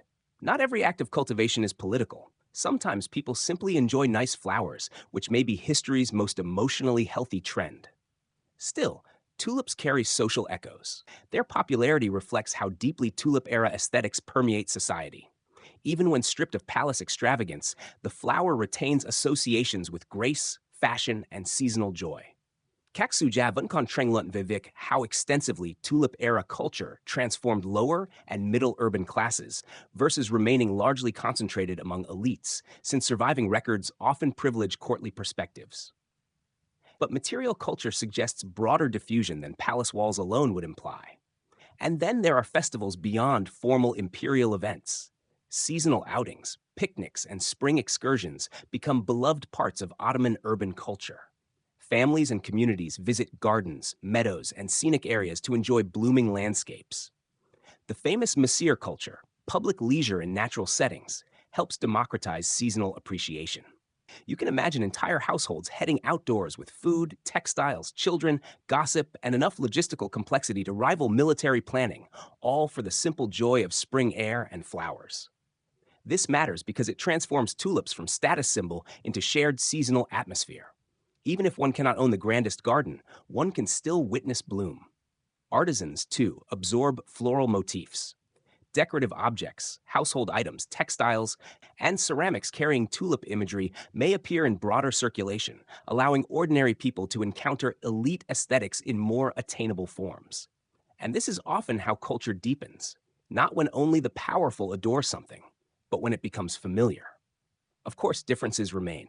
A palace tulip bed and a neighborhood patch are not social equals, but they are connected by desire. Both seek beauty, both respond to spring, both, in their own way, participate in Ottoman floral imagination. There is also a subtle tenderness here, absent from grander spectacle. In smaller gardens, tulips are less about display and more about intimacy. A flower blooming near your doorway greets daily life. It witnesses routine, it softens hardship. And perhaps this is why tulips endure beyond fashion. Because eventually, even the most elite symbols survive best when adopted personally. By sunset, as neighborhood rooftops glow amber and evening prayer threads through the city, you glance back at countless little spaces where tulips nod quietly in courtyards and gardens. No marble pavilion, no turtle lantern, no grand vizier, just petals. And somehow that may be equally powerful. Because here, in the everyday Ottoman world, tulips are no longer only symbols of empire. They are symbols of belonging, to season, to city, to the simple human instinct to place something beautiful near home, even when history itself is blooming extravagantly all around you. Section 15. And so, from palace terraces to neighborhood courtyards, from jeweled festivals to ordinary spring mornings, tulips have woven themselves so thoroughly into Ottoman life that now you find yourself entering one of the empire's most vibrant arteries of all, the marketplace. Because once beauty becomes desirable across classes, someone, somewhere, inevitably sets up a stall, names a price, exaggerates quality, and insists this is absolutely the finest bulb your eyes have ever beheld. Welcome, softly to the flower markets of Istanbul. You step into the city's commercial pulse just after sunrise, where narrow streets bloom with sound before many tulips have fully opened. Porters weave through crowds, vendors call out over one another in melodic competition. Spices rise warm and fragrant from sacks. Fresh herbs glisten. Coffee roasts somewhere nearby. Donkeys, unconcerned with aesthetics, continue being donkeys. And among all this commerce, practical, chaotic, wonderfully human, you notice flower sellers. Not every bazaar is devoted solely to tulips, of course. Ottoman market life is broad and layered, from the Grand Bazaar's luxuries to neighborhood exchanges and specialized districts. But floriculture, especially during and around the Tulip Era, becomes a visible thread in urban commerce. Bulbs, blossoms, gardening tools, decorative plants, all become part of a living economy tied to taste. This is where tulips transition from cultural symbol into circulating commodity. And unlike imperial gardens, markets are democratic in one essential way. Everyone can at least look. Flower merchants display bulbs with practiced charm, perhaps boasting of bloom shape, resilience, rarity, or fashionable popularity. Some buyers seek prestige varieties. Others simply want spring in a pot. Bargaining unfolds with all the subtlety of theater. A seller may praise a bulb as though it descended personally from paradise. A buyer may respond with skepticism, honed over generations. Human civilization, you realize, truly reaches continuity through haggling. One lesser-known fact is that Ottoman urban markets often included robust systems for seasonal goods and horticultural exchange, connecting growers, gardeners, householders, and elites. This movement of bulbs and plants helped broaden access while also reinforcing trend cycles. If a certain tulip variety gained elite favor, demand could ripple outward. So yes, floral fashion absolutely existed. And just like modern trends, someone always arrived slightly too late trying to seem ahead. You pass by stalls where gardeners discuss soil and bloom timing with practical expertise. Here, tulips are less poetic abstraction and more tangible labor. Which bulbs survived winter? Which thrive in shaded courtyards? Which produce the best spring display? Marketplace knowledge is often empirical, inherited, and refreshingly unimpressed by courtly metaphors. Still, prestige matters. Rare bulbs or particularly admired varieties may command greater prices or social desirability. While Ottoman tulip commerce never quite mirrors the speculative extremes of Dutch tulip mania, status-driven demand still shapes perception. Kijk Suja van kan train Lutten Vivek how economically expansive Ottoman tulip markets truly became compared to literary exaggeration. But there is little doubt that floriculture played meaningful social and commercial roles. Markets also spread information, news of new varieties, seasonal expectations, cultivation advice, neighborhood bragging rights. A successful bloom in one district may inspire imitation elsewhere. Trends move not only through palaces, but through gossip, which frankly has always been one of humanity's most efficient communication technologies. You begin noticing women purchasing bulbs for household gardens, estate servants sourcing for larger properties, amateur enthusiasts comparing options, and children inevitably trying to touch things they should not. Tulips here belong to no single social category. They are prestige, yes, but also aspiration, domesticity, and commerce. And because Ottoman aesthetics often integrate beauty with daily life, flower markets feel less like luxury boutiques and more like extensions of seasonal rhythm. Spring arrives. Bulbs matter. People prepare. This seasonal pattern roots tulip culture in time itself. The market does not merely sell flowers, it sells anticipation.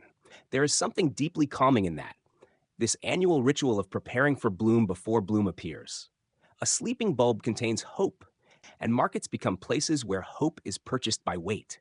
You may also notice related industries thriving: ceramic pots, garden tools, irrigation supplies, decorative vessels. One obsession rarely travels alone.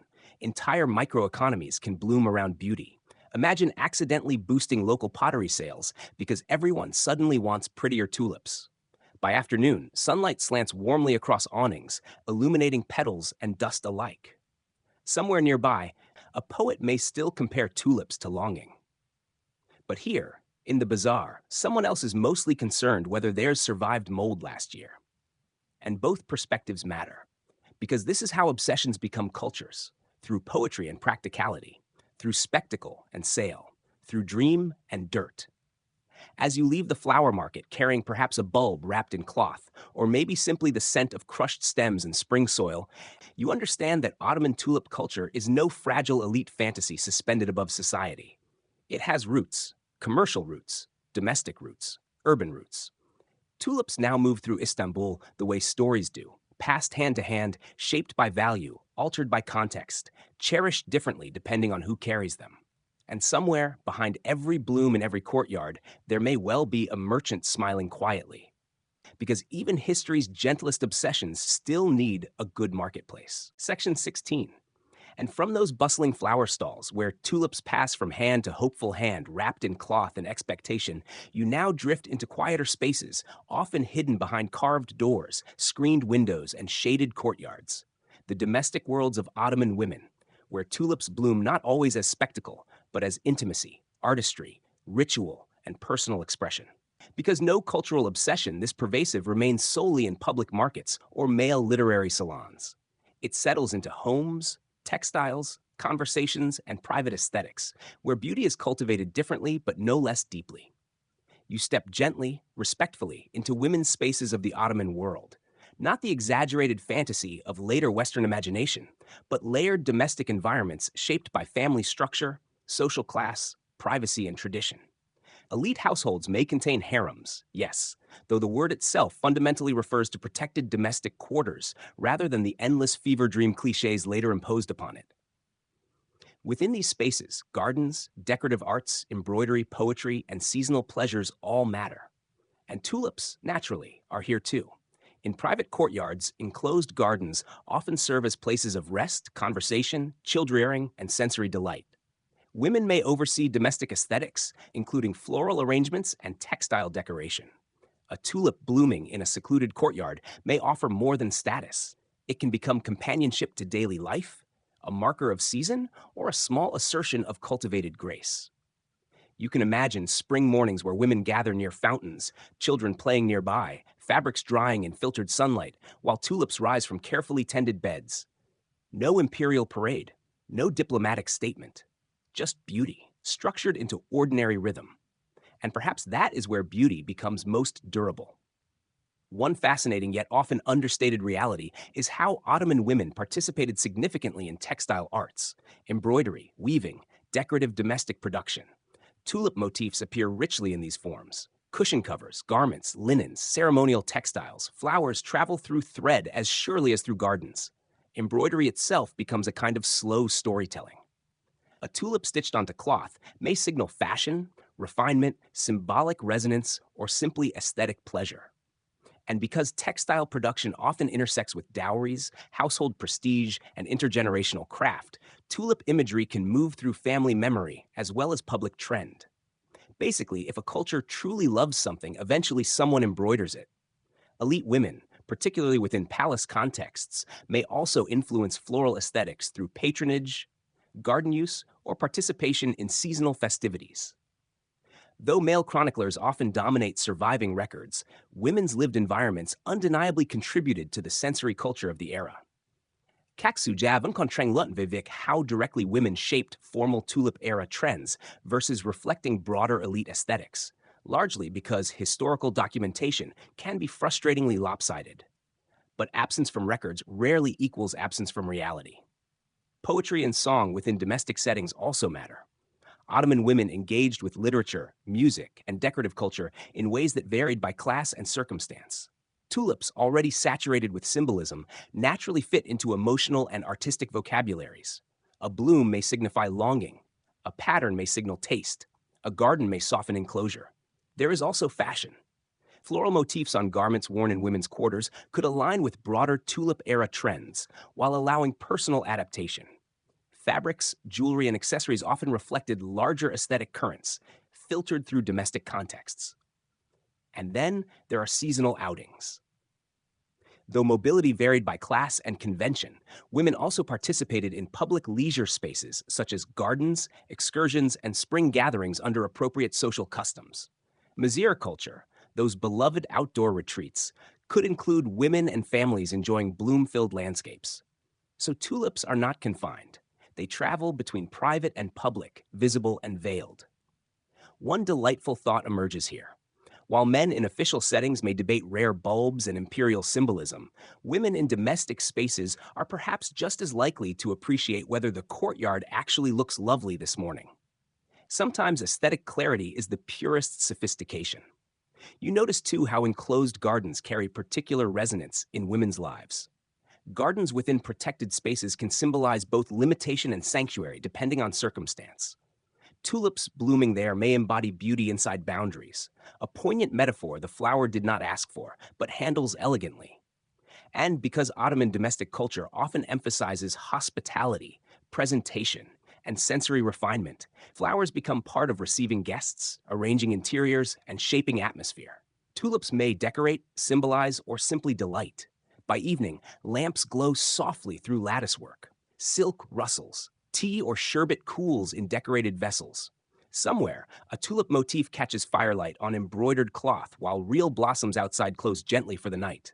This quieter tulip world matters profoundly, because it reminds you that obsessions survive not only through grand festivals and elite spectacle, but through incorporation into personal life, through stitching, through tending, through noticing. So as you leave these private spaces, carrying with you the hush of enclosed courtyards and the delicate authority of domestic artistry, you understand that Ottoman tulip culture is not merely public performance. It is also interior, not just empire, home.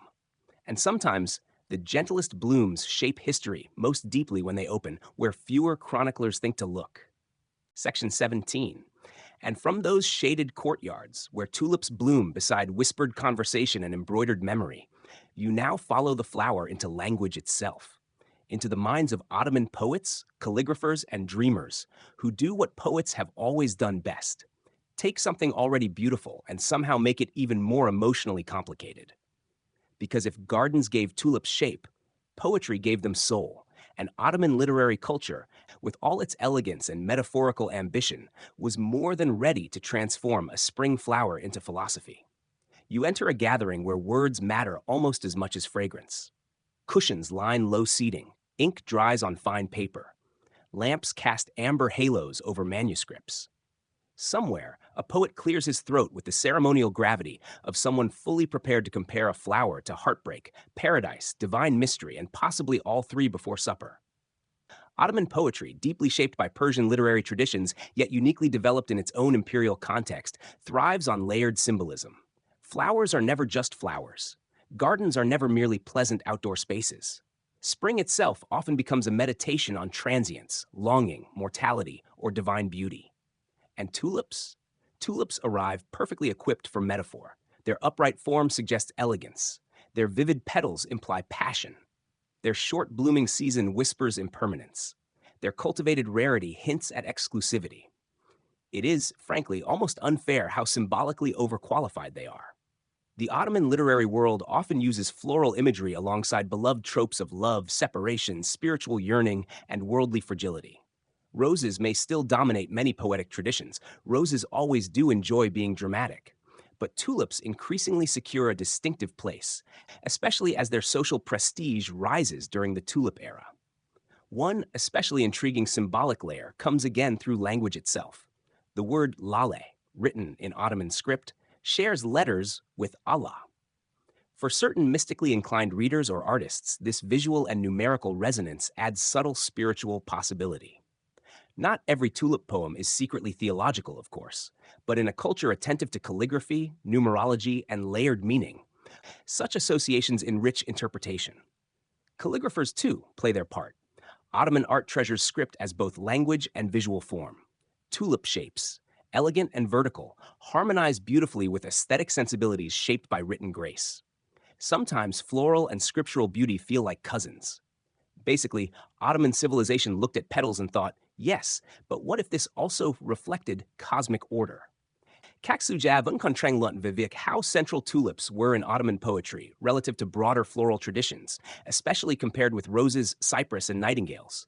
But during the tulip era, the flower's elevated social status undoubtedly sharpened its literary profile.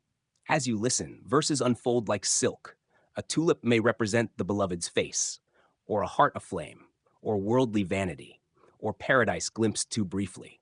The same bloom can carry romance, melancholy, satire, or mysticism depending on context, which is either profound artistic versatility or emotional overbooking.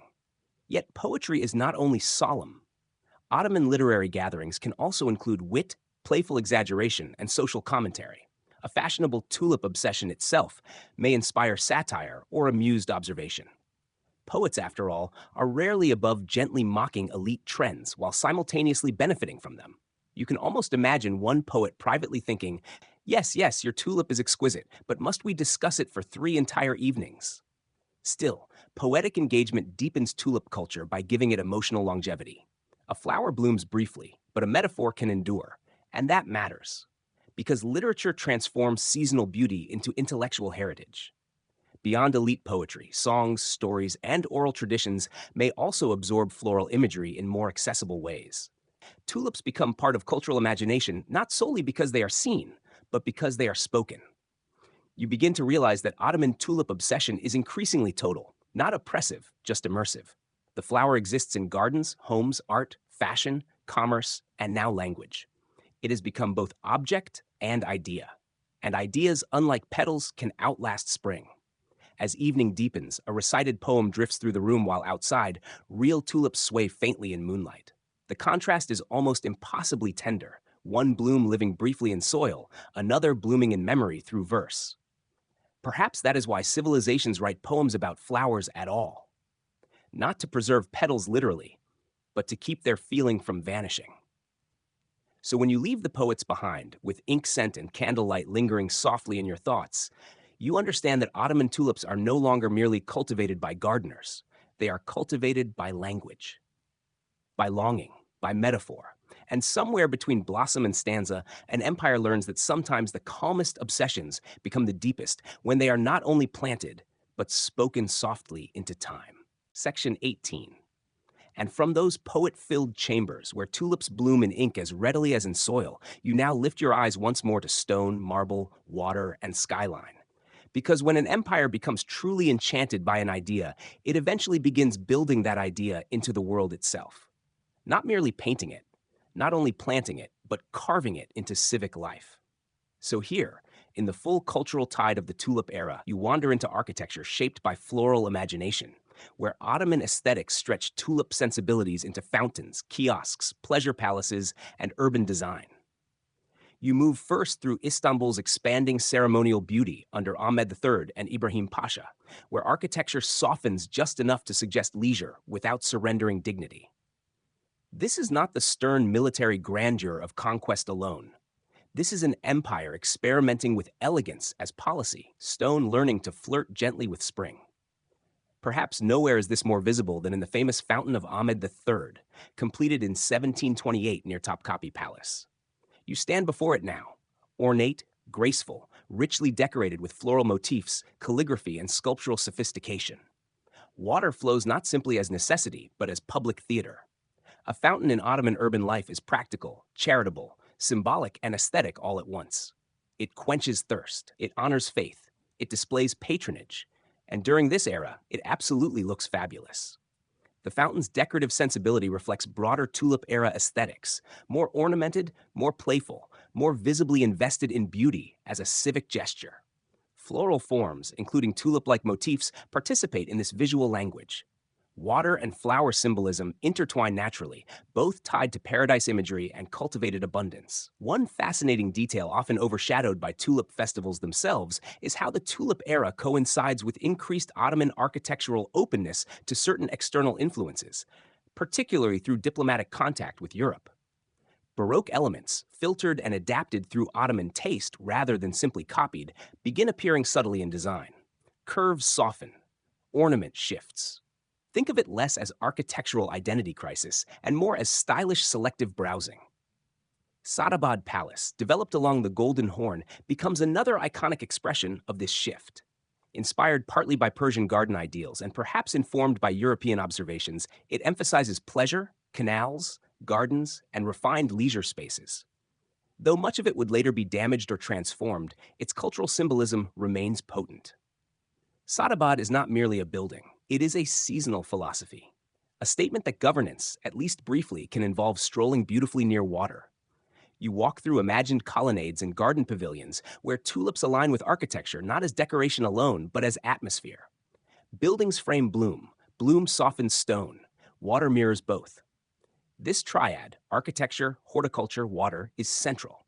Ottoman design during this era increasingly understands space as emotional choreography. You are meant to feel cultivated calm, and frankly, it is working.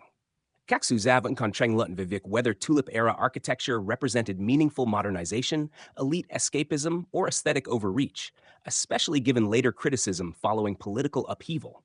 Yet even critics often acknowledge its visual innovation. Beyond palaces, kiosks, and pavilions also matter. Small pleasure structures overlooking gardens or waterways allow intimate engagement with seasonality. These are not fortresses. They are environments for contemplation, sociability, and curated experience. Imagine gazing over tulip beds from a marble kiosk while discussing philosophy, diplomacy, or bulb quality. Honestly, multitasking goals. Urban beautification projects similarly reflect Tulip Era priorities. Public spaces, waterworks, and ornamental improvements shape Istanbul into a city not just of power, but of cultivated spectacle. And architecture becomes memory. Even when gardens fade seasonally, fountains remain. Even when petals fall, carved floral motifs endure. This permanence fascinates you, because architecture is how obsession resists time. A bloom is brief, a building lingers. So by embedding tulip aesthetics into civic and architectural spaces, the Ottoman world preserves spring beyond season. Of course, grandeur has costs. Construction requires wealth, labor, materials, political will. Not everyone experiences these beautification efforts equally. But from within the visual field of the era, there is undeniable ambition to shape the city itself into a reflection of refined life. And perhaps that is why later critiques cut so sharply. When beauty becomes visibly associated with ruling priorities, it can inspire admiration or resentment. But tonight, resentment is still distant. For now, marble glows under evening light. Fountains sing, floral carvings catch shadows, tulips bloom nearby, echoed in stone. You realize that Ottoman tulip culture has now transcended preference. It has become infrastructure of feeling, a way of organizing public beauty, a method of making spring civic. So as you wander onward through these flowering structures, where every curve seems to honor both water and bloom, you understand something almost dreamlike. This empire did not simply love tulips. For a little while, it built like them. Section 19. And as you wander through those tulip-minded fountains and pavilions, where architecture itself seems to bloom, your gaze gradually shifts beyond Istanbul's gardens and marble terraces towards something equally delicate, yet far more consequential: diplomacy. Because beauty, in empires as in households, rarely remains private for long. Eventually, visitors arrive. Ambassadors take notes. Foreign eyes widen politely, while internally wondering whether their own court should perhaps also invest in dramatically better landscaping. So now, you stand at the threshold where Ottoman tulip culture begins, not merely to flourish inwardly, but to impress outwardly. The 18th century is a time of increasing diplomatic complexity. The Ottoman Empire, while still formidable, is also adapting to changing relationships with European powers. Military realities, treaties, and political recalibrations create more opportunities for formal embassies and cross-cultural observation. And in this environment, Ottoman aesthetic life, especially during the Tulip era, becomes something foreigners witness firsthand. You can almost picture it. European envoys arrive in Istanbul expecting military grandeur, strategic negotiation, perhaps a certain intimidating imperial austerity. And instead, alongside all that, they also encounter tulip gardens, illuminated festivals, ornate fountains, floral luxury, and a civilization expressing power through refinement. It must have been rather disorienting. One of the most famous diplomatic episodes of this period is the embassy of Yermeseki's Çelebi Mehmed Efendi to France in 1720-21, sent by Ahmed III. His observations of Versailles and French court culture would later influence Ottoman perspectives on architecture, urban design, and leisure spaces. But diplomatic exchange is not one-directional. European observers in Ottoman lands also absorb impressions. Tulips themselves, of course, had already reached parts of Europe earlier, especially through figures like Ogier Ghiselin de Busbecq, the Habsburg ambassador to the Ottoman court in the 16th century, who famously helped introduce tulip bulbs and knowledge westward. Long before the Dutch tulip craze, Ottoman and broader Islamic horticultural traditions had already cultivated tulip prestige. So in a sense, by the Tulip Era, Europe is not discovering tulips from nowhere. It is continuing a floral conversation the Ottomans helped shape. One lesser-known nuance is that European fascination with Ottoman culture, sometimes called Turkery in later contexts, often included admiration for textiles, gardens, aesthetics, and ceremonial richness, though filtered through European tastes and misunderstandings. Ottoman tulips thus become part of a broader exoticized yet influential cultural image. Kasuja vẫn còn tranh luận về việc exactly how much Ottoman tulip festivals directly inspired specific European floral fashions, versus serving as one thread in a larger web of botanical exchange. But Ottoman prestige undeniably mattered. As you imagine diplomats walking through Ottoman pleasure gardens, you can sense tulips functioning as soft power. A rare bloom says, "We cultivate sophistication." An illuminated festival says, "We possess peace enough for elegance." A beautifully designed fountain says, "Our civilization values public grace." This is diplomacy through atmosphere. No treaty clause required, and because gardens transcend language surprisingly well, they can impress even when politics remain tense. A French envoy may disagree with Ottoman strategy, but it is difficult to remain entirely unimpressed while standing beneath moonlit tulips beside mirrored canals. Meanwhile, Ottoman elites themselves are observing Europe more closely too. Reports from abroad influence architecture, fashion, and urban planning back home. The Tulip Era becomes a fascinating chapter, not because the Ottomans abandon identity, but because they selectively adapt while maintaining distinct aesthetics. It is cultural exchange with strong opinions, and tulips somehow remain central. The flower becomes both shared and differentiated, a botanical bridge linking East and West while each culture interprets it differently. For the Ottomans, tulips remain deeply tied to coy elegance, symbolic layering, and seasonal spectacle. For Europe, especially later in the Dutch Republic, tulips become increasingly entangled with commerce, novelty, and speculative value. Same flower. Very different emotional budgeting.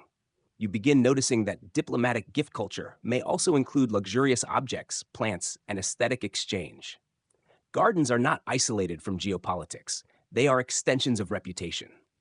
A cultivated empire must be seen. And Istanbul, during this era, knows how to be seen. As evening falls over embassy receptions and riverside palaces, candles flicker on polished surfaces while foreign visitors process what they are witnessing.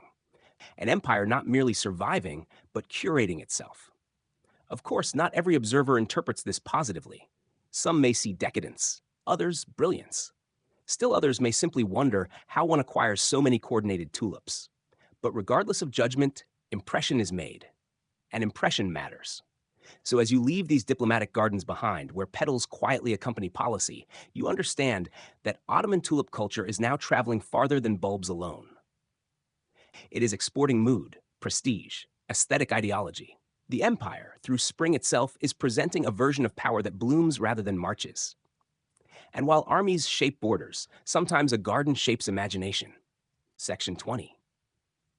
And from those perfumed diplomatic gardens, where ambassadors quietly reconsider their landscaping standards, you now follow the tulip farther west, across borders, through imperial correspondence, merchant routes, diplomatic gifts, botanical curiosity, and all the wonderfully unpredictable ways humans transport beauty when they probably should also be focusing on politics. Because once the Ottoman world helps elevate the tulip into cultural prestige, Europe does what Europe often does with admired imports: adapts them, reinvents them, occasionally monetizes them beyond reason, and then pretends it was entirely their own idea. You begin with bulbs, small, unassuming, papery little things, hardly the stuff of geopolitical symbolism at first glance. Yet tulip bulbs, carried from Ottoman and broader Eastern horticultural networks into European botanical circles, become among the most influential travelers in floral history.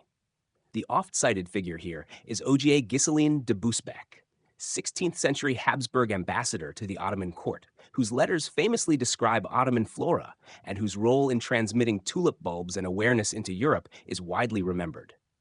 Though not solely responsible, history is rarely that tidy. Busbecq represents a crucial early bridge. He sees something in Ottoman gardens and thinks, in essence, this should absolutely come home with me. And so, tulips begin their westward cultural migration. At first, they are curiosities, exotic, elegant, associated with the East and imperial sophistication. Botanical gardens, aristocratic collectors, and scholars in Europe cultivate them experimentally. Carolus Clusius, a major botanist in the late 16th century, later plays a key role in tulip cultivation in the Netherlands. His scientific and horticultural work helps spread appreciation beyond diplomatic novelty. But let us pause for a deeply human observation. Give people a rare, beautiful thing, and they will eventually create either poetry or market volatility. Sometimes both.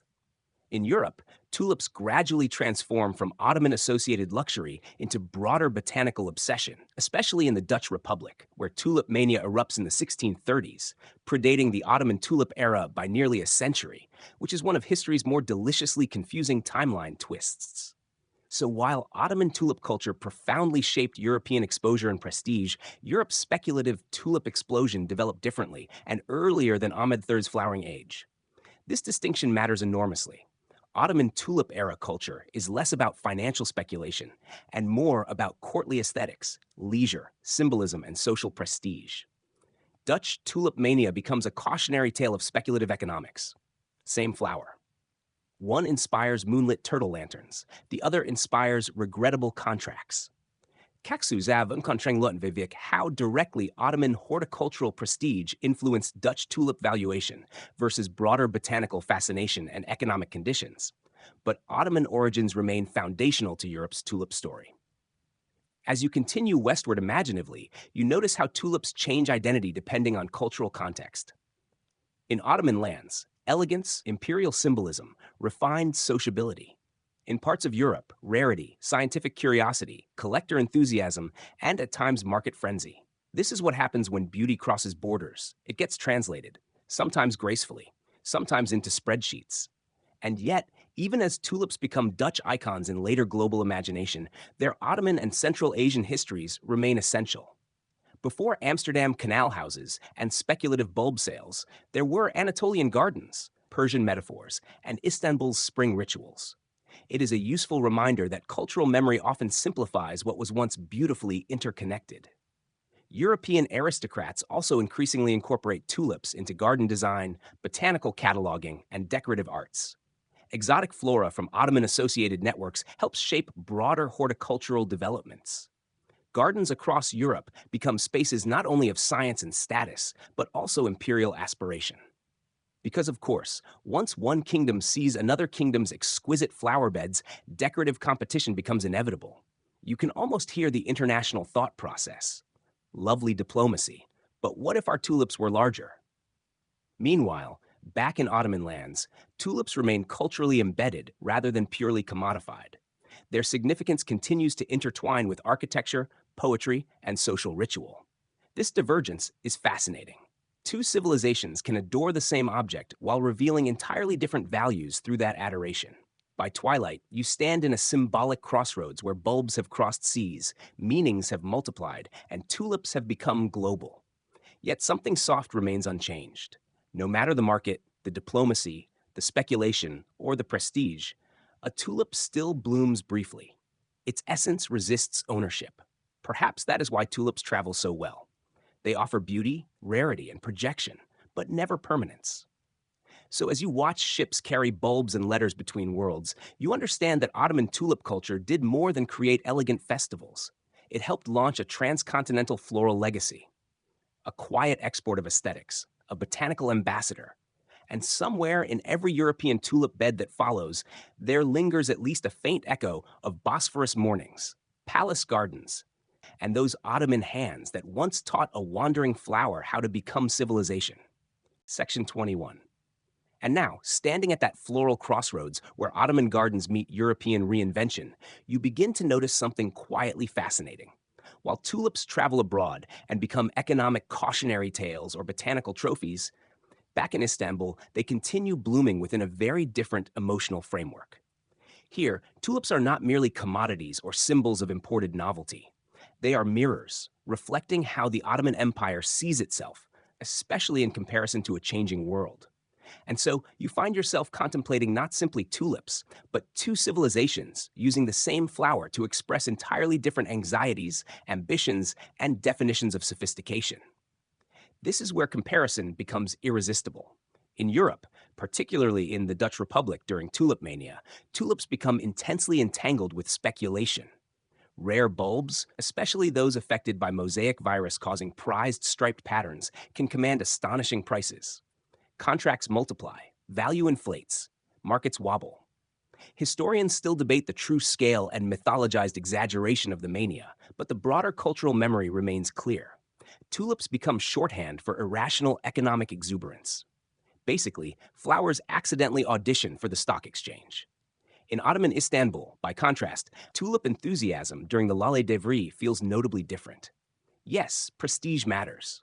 Rare bulbs are admired. Named varieties circulate among connoisseurs. Markets exist. But tulips are less central to financial frenzy than to aesthetic and political identity. Their value lies not primarily in speculative resale, but in cultivated atmosphere. Gardens, poetry, architecture, elite display, symbolic refinement. The Dutch ask, how much can this bulb be worth? The Ottomans ask, how beautifully can this bloom define a season? And that difference, while simplified, reveals something profound. Ottoman tulip culture emphasizes staging. Dutch tulip culture, at least in its famous speculative moment, emphasizes valuation. One curates spring. The other briefly monetizes it like a caffeinated merchant with too much parchment. Kaksuja Vunkontreng Lunt Vivik whether this east-west contrast is sometimes exaggerated through later romantic narratives, since both societies contained nuance, commerce, and aesthetic sophistication. Fair enough. History dislikes caricature, even when caricature is entertaining. Still, broad distinctions remain useful. Ottoman tulips are embedded in multisensory court culture, festivals, fountains, gardens, diplomacy, art. European tulips increasingly intersect with botanical science, capitalism, horticultural classification, and later national branding. This divergence also reflects structural differences in social organization and cultural emphasis. The Ottoman court, particularly under Ahmed III, uses tulips partly to project refined imperial calm during a politically sensitive era. Dutch tulip speculation occurs within a commercially dynamic republic shaped by trade, merchant wealth, and market experimentation. Same petals, different systems. You stroll through this contrast almost like comparing two dream sequences built from the same seed. In one, moonlit canals and candle turtles. In the other, contracts and auctions. Honestly, both are peak humanity. Yet Ottoman observers are not oblivious. Diplomatic awareness grows. European trends are noticed. Ottoman modernization efforts selectively engage foreign ideas. But tulips remain interpreted through Ottoman frameworks. This selective adaptation is key. The Ottoman Empire is not passively watching Europe define beauty. It is participating in a broader exchange while preserving distinct symbolic priorities. And perhaps this is why the Tulip Era remains so emotionally compelling. It is not merely decorative escapism, it is also cultural negotiation. How does an empire remain elegant while the world changes? How does it modernize selectively without dissolving identity? How does it project peace without appearing weak? Oddly enough, tulips become one answer. A delicate answer, perhaps, but visible. You notice too that Ottoman floral aesthetics resist pure commodification, partly because beauty remains integrated with social ritual and public display. A tulip's prestige is amplified by setting. A bloom in Sadabad under lanterns means something different from a bulb ledger. Context matters. And Ottoman culture excels at context. This is not to say economic realities vanish. Luxury still costs resources. Rare bulbs still signal exclusivity. But tulips in Istanbul remain more immersive than transactional. By sunset, as Bosphorus breezes move through carefully designed gardens, you realize the Ottomans are cultivating not merely flowers, but an imperial mood distinctly their own. Europe may calculate, Istanbul orchestrates, and perhaps both, in their own ways, are trying to answer the same timeless human desire. How do we possess fleeting beauty? Through ownership? Through ritual? Through spectacle? Through commerce? No civilization answers perfectly. Tulips bloom and fade regardless, but the attempts reveal character. So as you wander onward, comparing canals to courtyards, contracts to festivals, ledgers to poetry, you begin to appreciate Ottoman tulip culture not as a lesser or later version of Europe's famous tulip story, but as its own extraordinary phenomenon, a softer obsession, less frantic, more ceremonial. A reminder that even when the same flower crosses oceans, what people do with it can reveal entire civilizations.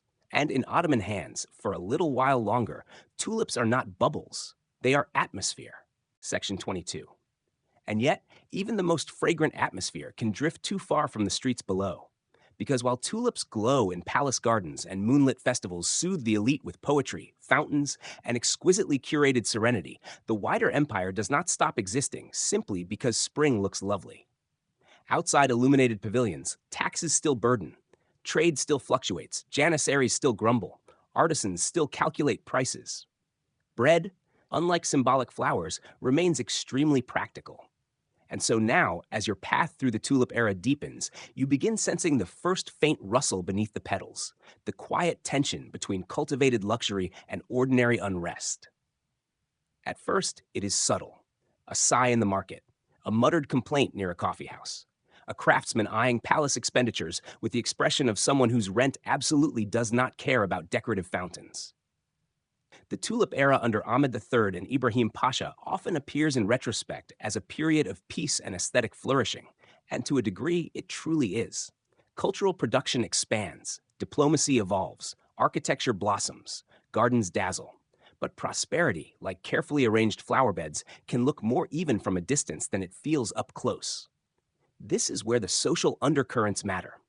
Imperial beautification projects, elite leisure culture, palace constructions, and high-profile celebrations all require resources. Wealth concentration and visible aristocratic indulgence can sharpen public awareness of inequality, especially when military frustrations and broader economic strains remain unresolved. To put it gently, candlelit turtles are delightful, but they do not automatically solve inflation. You move now through Istanbul's broader urban life with new ears. Coffee houses, those famously vibrant spaces of conversation, gossip, satire, and political opinion, buzz beneath polite surfaces. Here, imperial culture is observed, discussed, admired, mocked, and questioned. Coffee houses, in many ways, are the social media platforms of their age, only with better beverages and significantly fewer pop-up ads. Merchants discuss shifting fortunes. Soldiers recall disappointments. Religious conservatives may frown at perceived excess or foreign-influenced luxury. Urban workers notice who gets to enjoy Sadabad most frequently. None of this means everyone opposes the Tulip Era. Far from it. But visible luxury can become symbolically charged, especially when tied to powerful figures like Ibrahim Pasha.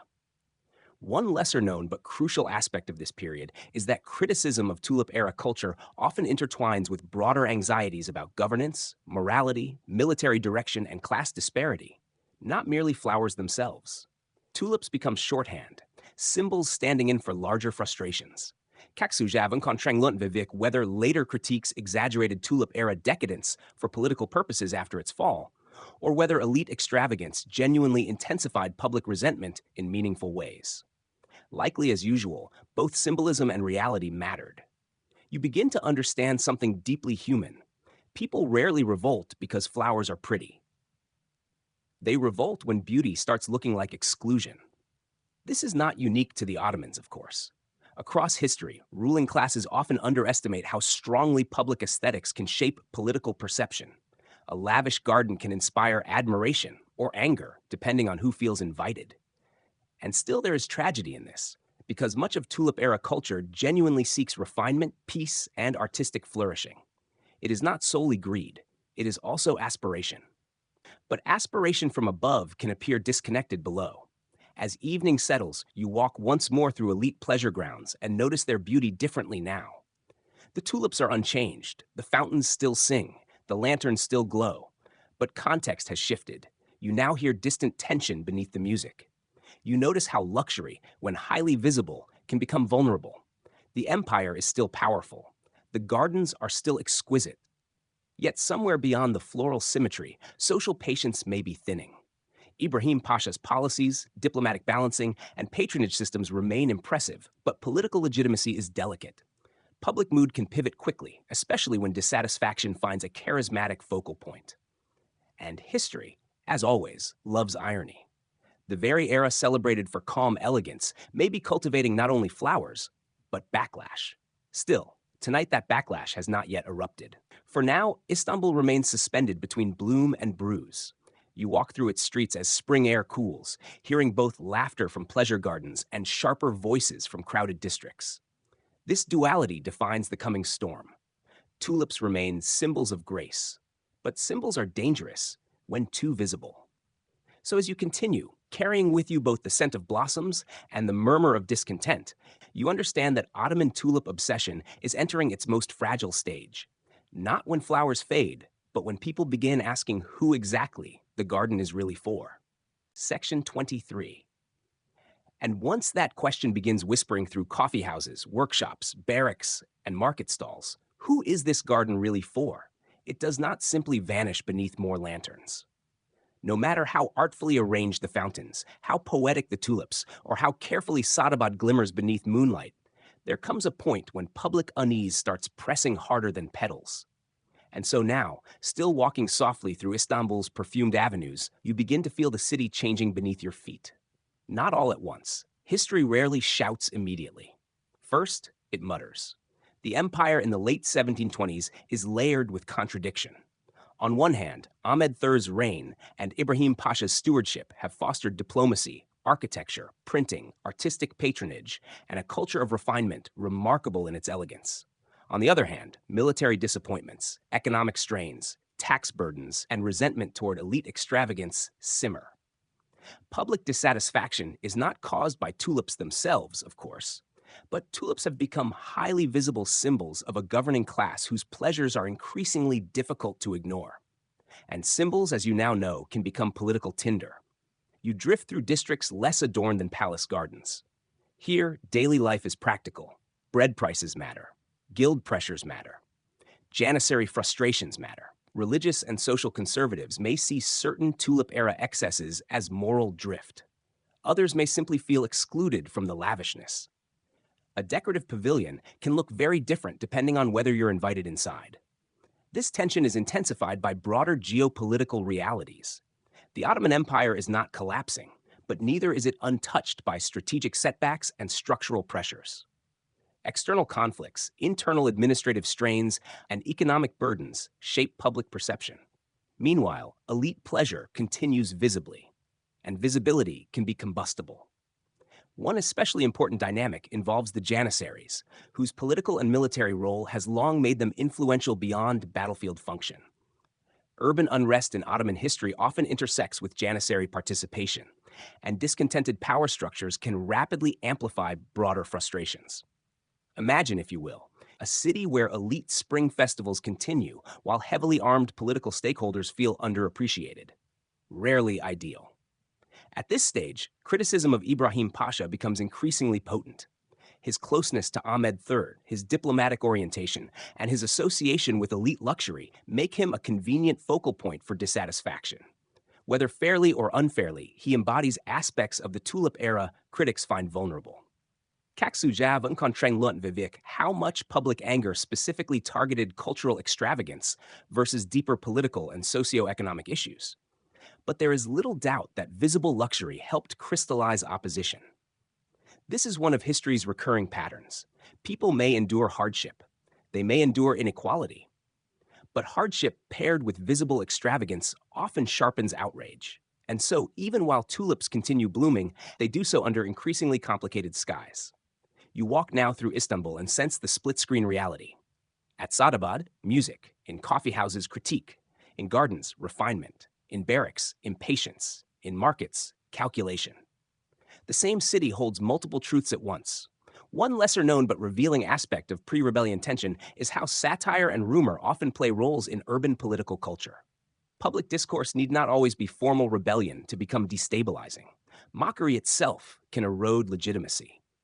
If enough people begin viewing elite spectacle as absurd rather than admirable, aesthetic power weakens. And let us be honest, human societies have always been alarmingly efficient at weaponizing sarcasm. Still, there remains poignancy here. Because the Tulip era's pursuit of beauty is not wholly cynical. It genuinely creates art, innovation, and sensory richness. But beauty cannot fully shield leadership from accountability. No amount of floral sophistication can permanently outbloom systemic tension. By twilight, the Bosphorus still shimmers beautifully. Tulips still open and close according to nature's clock, utterly indifferent to political fragility. This contrast feels almost heartbreaking. Flowers remain calm. Humans do not. You begin to understand that the coming upheaval will not simply destroy a garden culture. It will expose the limits of aesthetic governance when social fractures deepen. And perhaps that is why this chapter feels so haunting. Because decline often begins while everything still looks beautiful. The fountains have not dried. The poems have not stopped. The festivals have not yet vanished. But beneath polished surfaces, Istanbul is listening to itself differently. So as you move onward, hearing spring breezes mingle now with sharper conversations, you recognize that the Tulip era is nearing its turning point. Not because beauty failed, but because beauty, however exquisite, was never enough on its own to quiet every hunger beyond the garden walls. Section 24. And then, like a match dropped gently into silk, the murmurs become movement. The year is 1730, and the carefully curated calm of the Tulip era, those lantern-lit evenings, reflective canals, ornamental fountains, and exquisitely bred blooms, suddenly finds itself standing on remarkably fragile ground.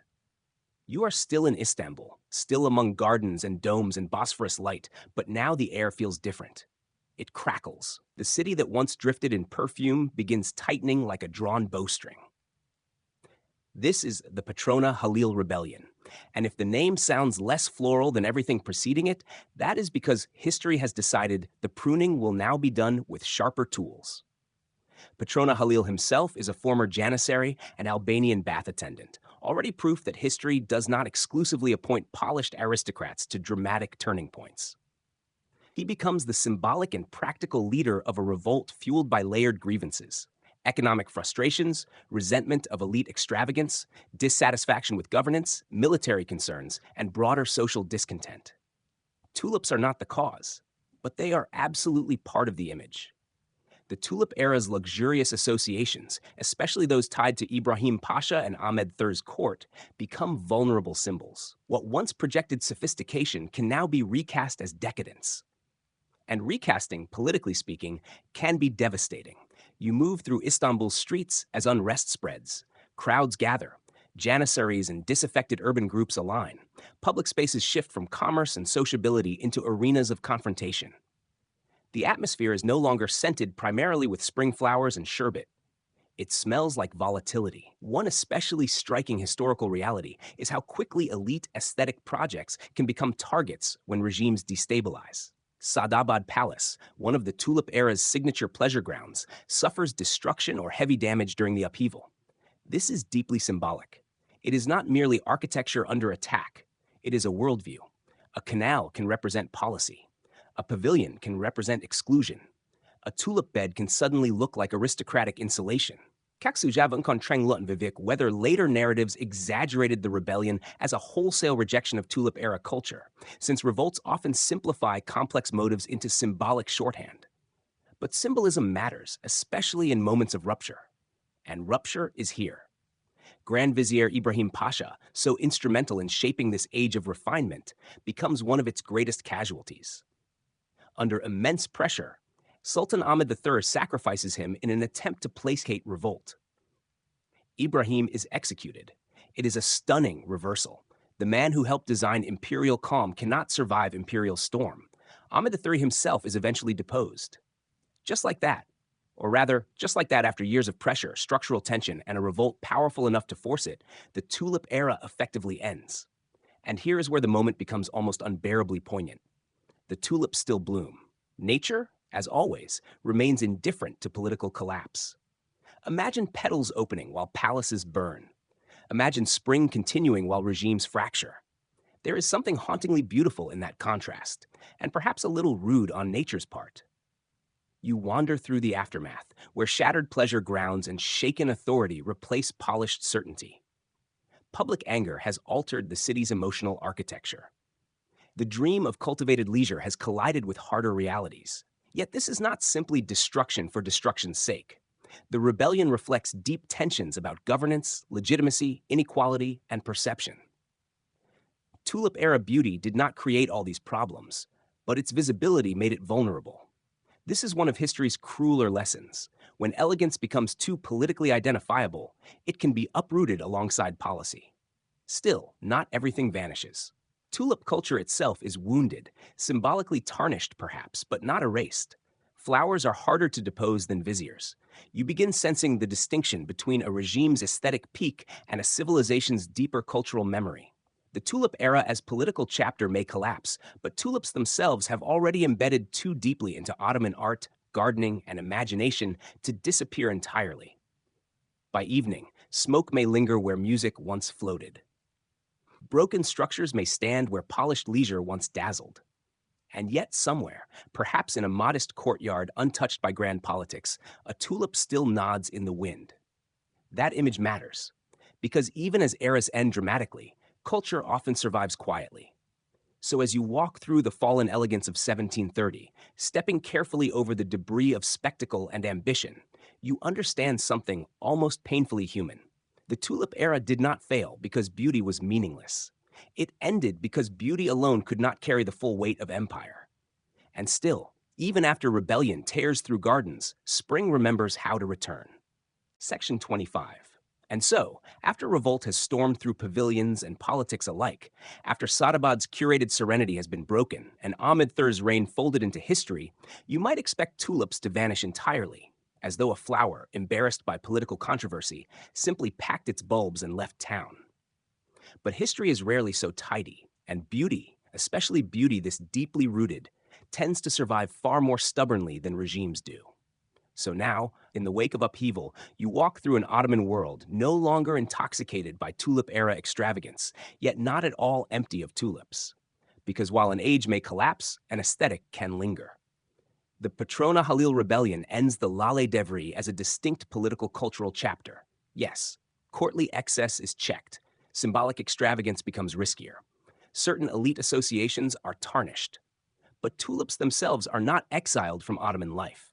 They remain in gardens, in art, in domestic spaces, in memory. This distinction is crucial. The fall of the Tulip Era is not the death of tulip culture. It is its transformation. You move now through quieter landscapes.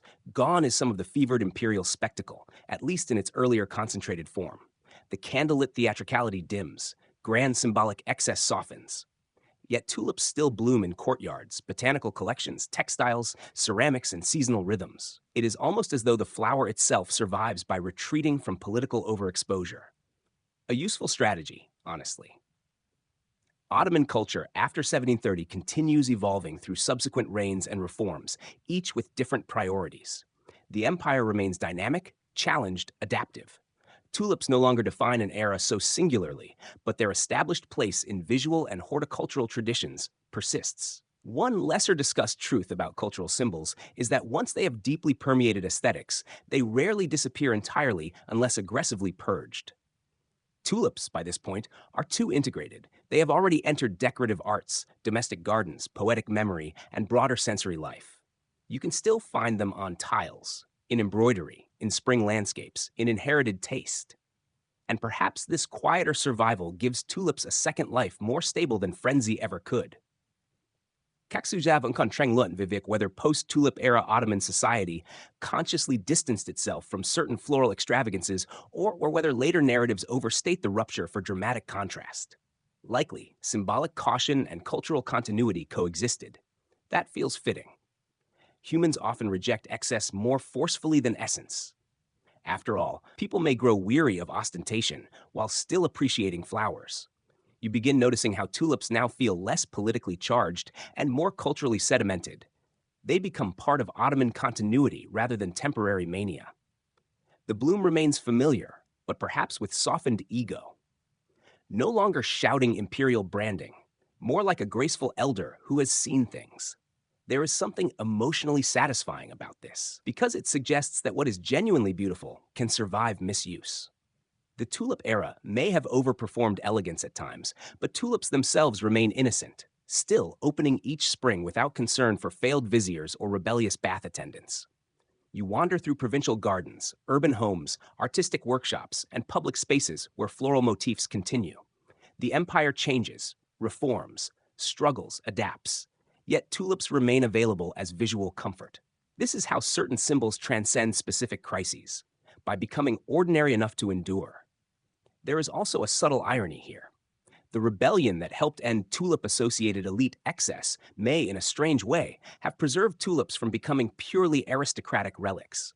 Detached from one narrow political moment, they can continue more broadly. Sometimes survival requires losing a little prestige. By twilight, as you watch spring settle once more over Ottoman lands, the tulip appears almost wiser, still delicate, still seasonal, but no longer burdened with carrying an entire political philosophy on its petals. And perhaps that is for the best. Not every flower wants to represent governance. Some simply wish to bloom. So as you continue onward, beyond the collapse of one ornate chapter, you begin understanding the deeper resilience of Ottoman tulip culture. It was never only the festivals, never only Ahmed, never only Ibrahim. Those were brilliant, fragile amplifications. But beneath them was something older and steadier, a civilizational affection for cultivated beauty. And cultivated beauty, once rooted deeply enough, does not vanish when palaces fall. It waits, quietly, for another spring. Section 26. And because true cultural roots often run deeper than dynasties, deeper even than rebellion, you now begin noticing something even more enduring than tulips in gardens. Tulips in belief, symbolism, and spiritual imagination. Not necessarily religion in the loud doctrinal sense, but in the softer Ottoman way, that art, calligraphy, devotion, and beauty sometimes intertwine so gracefully that even a flower can begin whispering theological echoes. You walk now not through festival grounds or market stalls, but through mosques, manuscript margins, meditative courtyards, and the quiet symbolic worlds where form itself can carry reverence. The Ottoman Empire, shaped profoundly by Islamic artistic traditions, often cultivates beauty not as random ornament, but as reflection of order, of paradise, of divine harmony. Gardens evoke paradise. Water suggests purity. Geometry reflects structure. Calligraphy becomes sacred art. And flowers, particularly stylized ones, inhabit this ecosystem beautifully. Tulips, with their elegant upright shape and visual restraint, fit remarkably well. One of the most frequently noted symbolic curiosities is linguistic. In Ottoman Turkish, Lilip and Allah share the same Arabic letters, lam, elif, lam, hey, though arranged or understood differently through script and numerical mysticism. Through the Abjad system, this coincidence fascinated certain mystically inclined minds and artistic traditions. Now, this does not mean every Ottoman gardener stared at tulips and immediately entered profound spiritual ecstasy, but it does mean the flower could carry layers. For some, tulips could subtly suggest divine unity, humility, or spiritual elegance, not because the flower was worshipped, obviously, but because Islamic visual culture often delights in resonant symbolism. Basically, the Ottomans looked at a flower and occasionally thought, What if this also contained calligraphic metaphysics? And honestly, points for imagination. Tulips appear frequently in mosque decoration, manuscript illumination, prayer niche embellishment, and sacred adjacent spaces, not because they replace devotion, but because they harmonize with it aesthetically. Their stylized form avoids overly naturalistic representation while still celebrating creation. This matters deeply in Islamic art, where abstraction, geometry, and stylization often shape visual language. A tulip in such contexts may symbolize beauty as reflection of divine order, or paradise, or simply cultivated grace. Interpretation varies. Kaksu Javan kan Trenlut Vivik how widespread or deeply conscious these spiritual tulip associations were among the broader Ottoman population versus elite artistic and Sufi circles, but the symbolic potential itself remains significant.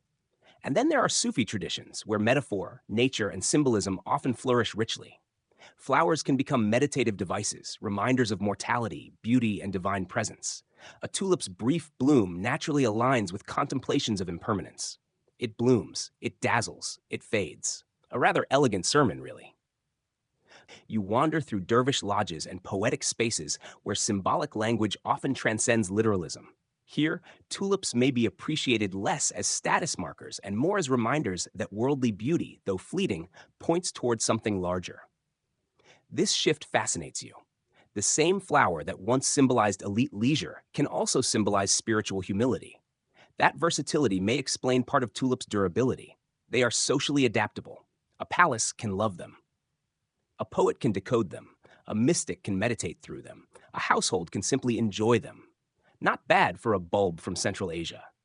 Even in funerary art or memorial aesthetics, floral motifs sometimes contribute to reflections on life's brevity and paradise's promise.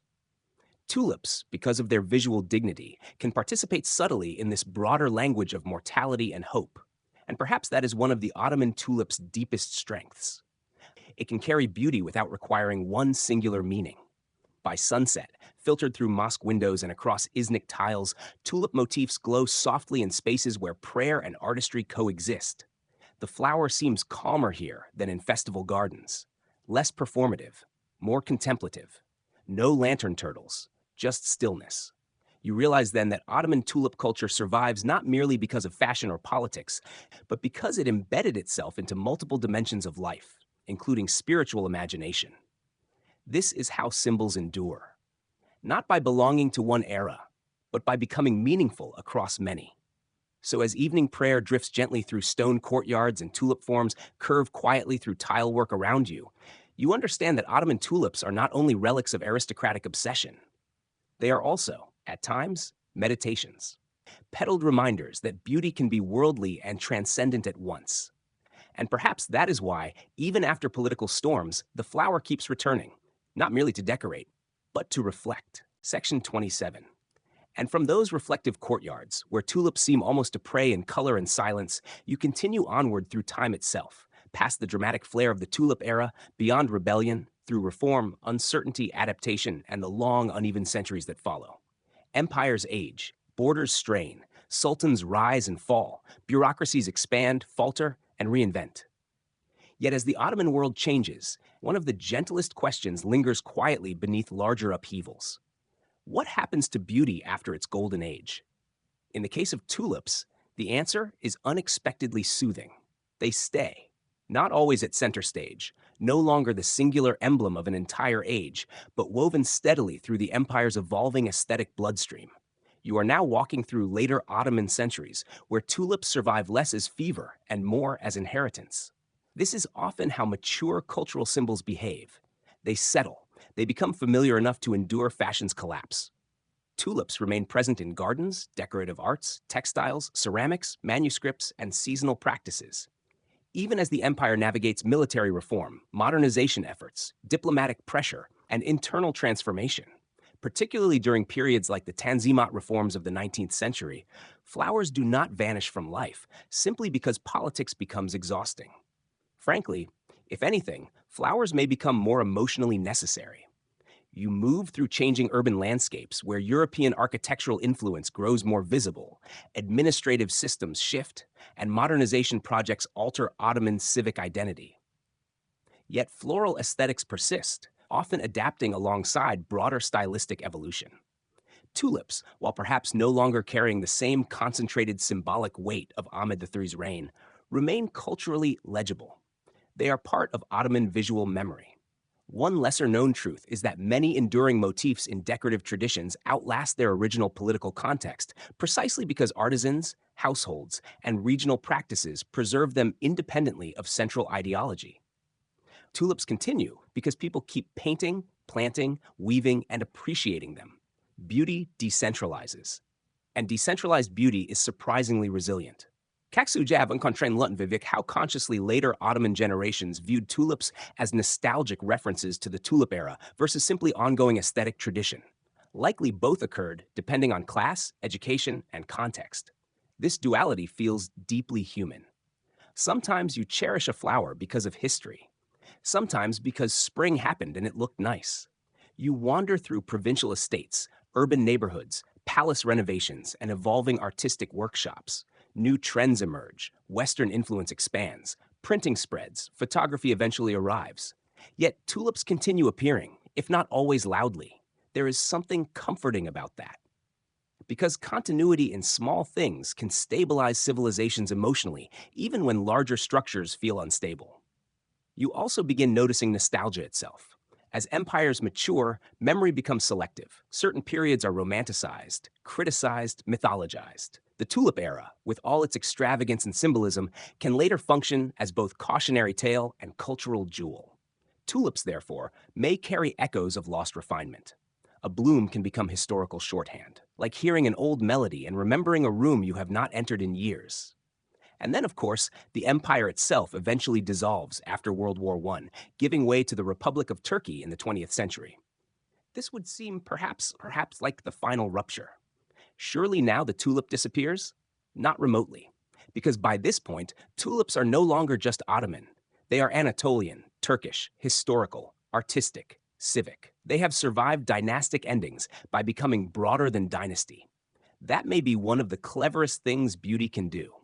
You can almost imagine the tulip observing constitutional reforms, military modernization, railway projects, and political revolutions with calm floral detachment. Interesting, it says silently. Anyway, spring. And perhaps that is why tulips feel almost immortal culturally, even though individually they are so fleeting. Their recurrence defeats finality. Every bloom is temporary. The bloom itself is eternal. By twilight, as you stand somewhere between Ottoman memory and modern transformation, you realize tulips have outlived not only fashions, but frameworks. They no longer require one sultan, one palace, one political philosophy. They have become cultural sediment, layered into identity. And in that layered endurance, there is something profoundly restful. Because it reminds you that while human systems rise and fracture dramatically, certain forms of beauty continue quietly, less interested in power than in return. So as you move onward, across centuries softened now by distance, you understand that the Ottoman tulip's greatest triumph was never merely ruling one era beautifully. It was surviving beyond that era gracefully, a calmer victory, not conquest, continuation. Section 28. And so, after centuries of reform, collapse, reinvention, and memory, you finally step fully into the modern world, where cars replace caravans, electric lights outshine lantern turtles, and Istanbul hums with ferries, traffic, tea glasses, and smartphone notifications. Yet somehow, astonishingly, tulips are still here. Not as relics trapped behind museum glass, not merely as faded Ottoman nostalgia, but vividly, publicly, exuberantly alive in contemporary Turkish identity.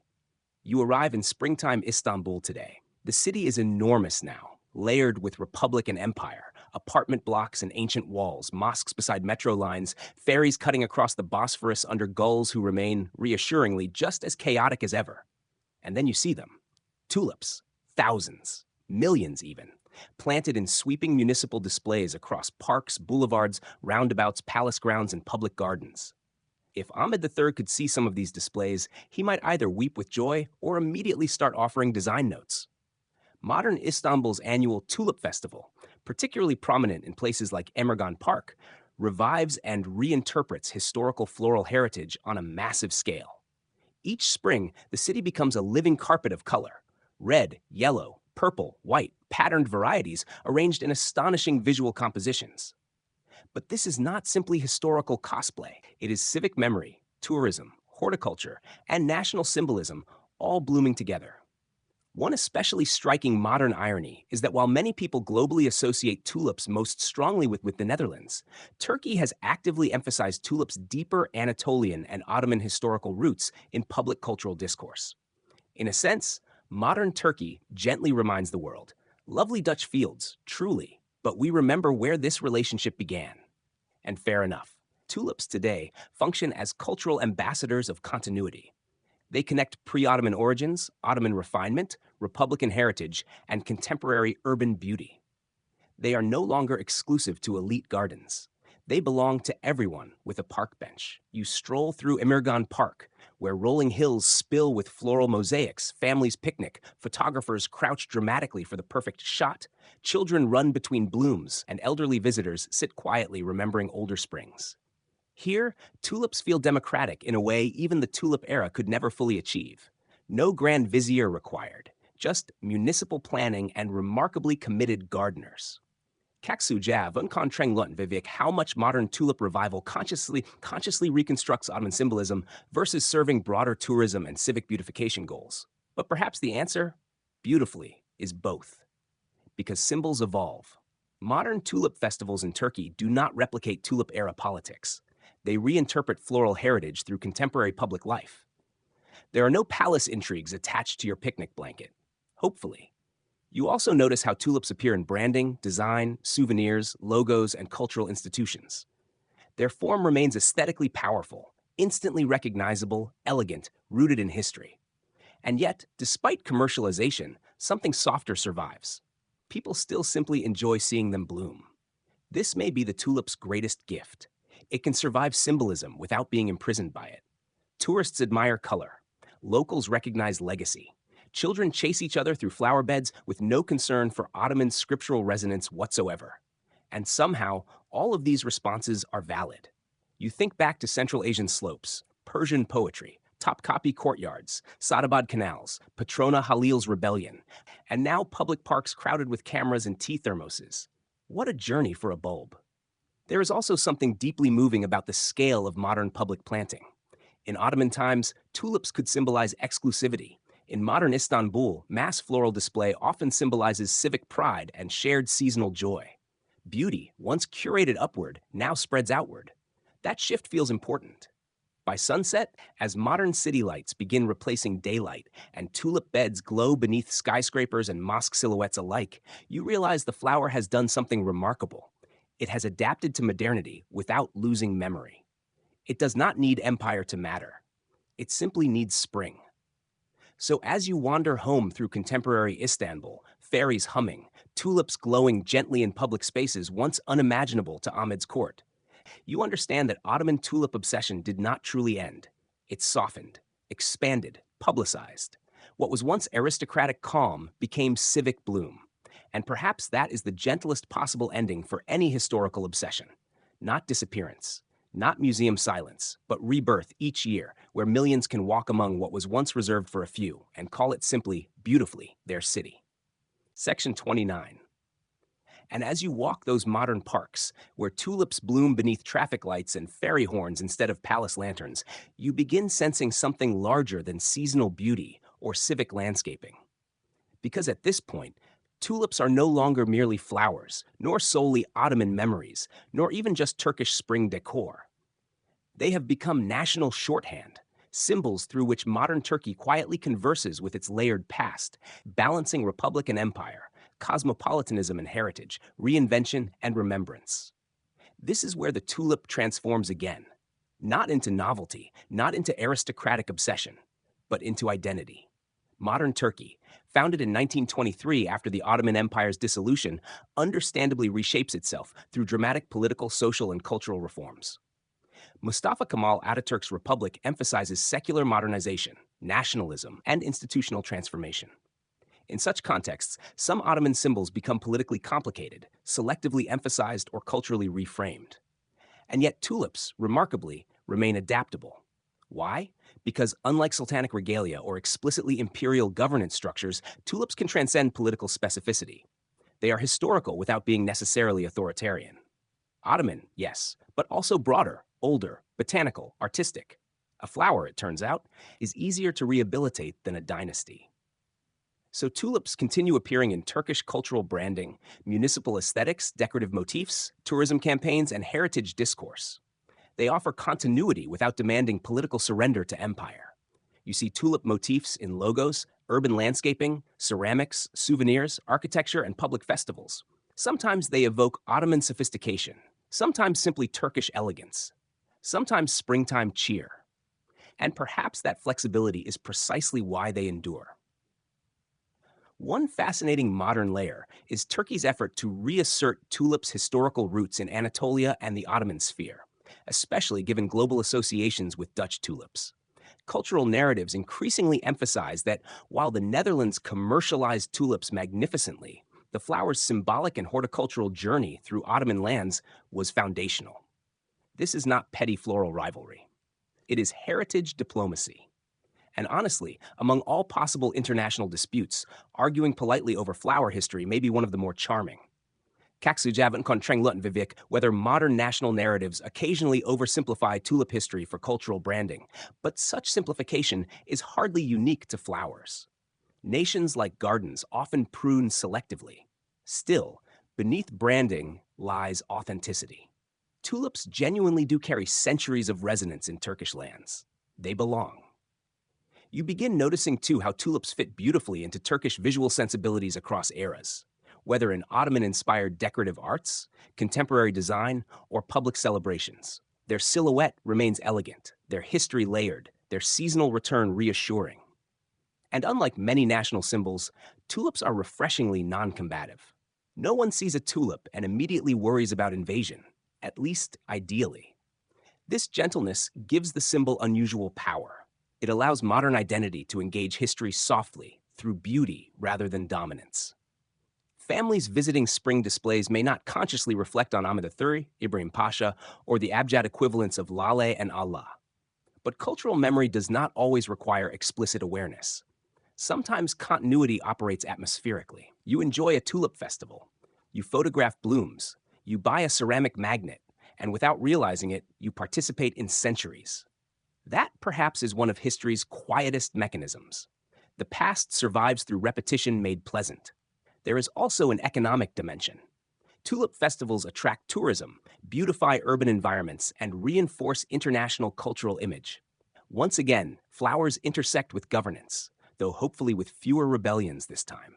By evening, you sit perhaps on a park bench overlooking Bosphorus waters while tulips sway nearby and the city glows in layers. Byzantine ghosts, Ottoman silhouettes, Republican infrastructure, global modernity. And there they are, still blooming, still bridging, still refusing to stay confined to one meaning. You realize then that tulips have become one of Turkey's most successful historical mediators. They connect Central Asian ancestry, Islamic aesthetics, Ottoman refinement, modern civic life, and international recognition. Not many symbols manage such range without becoming exhausting. So as twilight settles and public gardens close slowly around you, you understand that tulips in modern Turkey are not just decorative. They are continuity made visible, a national memory with petals, a reminder that identity need not always roar through monuments or speeches. Sometimes it can simply bloom quietly every spring, inviting millions to walk through history without even needing to call it that. Section 30, Holly. And yet, even as tulips bloom so gracefully in national memory, public parks, and spring festivals, there remains something irresistibly human about our tendency to keep digging. Not just in gardens, but in stories. Because once a flower has traveled from Central Asian slopes to Persian verse, Ottoman palaces, rebellions, republics, and roundabouts, people naturally begin asking stranger questions. Which tulips were lost? Which varieties vanished? Which legends grew taller than the stems themselves?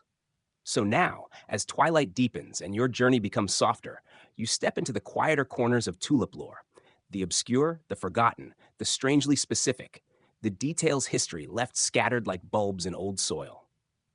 One of the most fascinating realities is that many historical tulip varieties, especially highly prized cultivated forms from past centuries, may no longer exist in their original genetic form. Tulip breeding, environmental shifts, viral patterns, changing horticultural preferences, and the simple unpredictability of time mean that some named blooms celebrated in Ottoman or European contexts may be partially transformed, lost, or difficult to verify. Imagine spending years becoming the empire's most admired flower, only to have future botanists squint at paintings wondering what you actually look like. A humbling legacy. Ottoman tulip manuals and poetic records occasionally preserve evocative names, descriptions, or aesthetic ideals, but reconstructing exact appearances can be maddeningly difficult. Colors shift in art, stylization distorts precision, language can exaggerate. A tulip described as moonlit fire is emotionally compelling, but botanically unhelpful. Kaksuja von Kontrenglut Vivik how accurately surviving Ottoman artistic depictions reflect actual cultivars versus idealized symbolism, which is deeply on brand for human civilization. And then there are black tulips, or rather, the enduring fascination with them. True black flowers are notoriously elusive, and throughout tulip history, dark varieties have inspired mystery, prestige, and romantic exaggeration. Deep purples or maroons may approach black visually, but absolute black remains horticultural near myth. Naturally, this only made humans more dramatic about it. Some rare or dark Ottoman tulips may have inspired awe partly because rarity itself amplifies imagination. A bloom, unlike others, becomes more than a flower. It becomes story fuel. You also encounter tales of lost palace gardens, vanished Sadabad designs, forgotten bulb lineages, and the destruction or transformation of once famous floral landscapes. Political upheaval, urban development, modernization, and time reshape geography relentlessly. A pavilion disappears, a garden is rebuilt, a canal is filled, but memory lingers strangely, sometimes in archives, sometimes in art, sometimes in one grandmother insisting spring used to smell different. There are also practical oddities. For instance, tulip breaking, the mosaic virus that caused spectacular striped petals in Dutch tulips, was historically prized aesthetically before its viral cause was understood. While this phenomenon is more associated with European tulip history, it beautifully illustrates how humans can become obsessed with symptoms they barely comprehend. History occasionally boils down to, this sick plant is stunning. And honestly, fair enough. Within Ottoman circles, naming conventions themselves could become richly poetic, which creates another challenge for modern interpretation. Was Rose of Dawn's secret a distinct cultivar, a poetic exaggeration, or both? Good luck, archivists. Yet perhaps uncertainty is part of tulip magic, because ambiguity preserves wonder. If every historical bloom were perfectly cataloged, some romance might wilt. You also notice how tulips attract collectors, scholars, gardeners, artists, and nostalgists, precisely because they sit at the intersection of ephemerality and documentation. They bloom briefly, but inspire records, a perfect combination for future obsession. By now, tulips feel almost like historical ghosts, appearing each spring in contemporary form while carrying echoes of varieties, gardens, and meanings that may no longer exist exactly as before. And maybe that is enough. Not every lost thing needs full restoration to remain meaningful. Sometimes inheritance works through adaptation.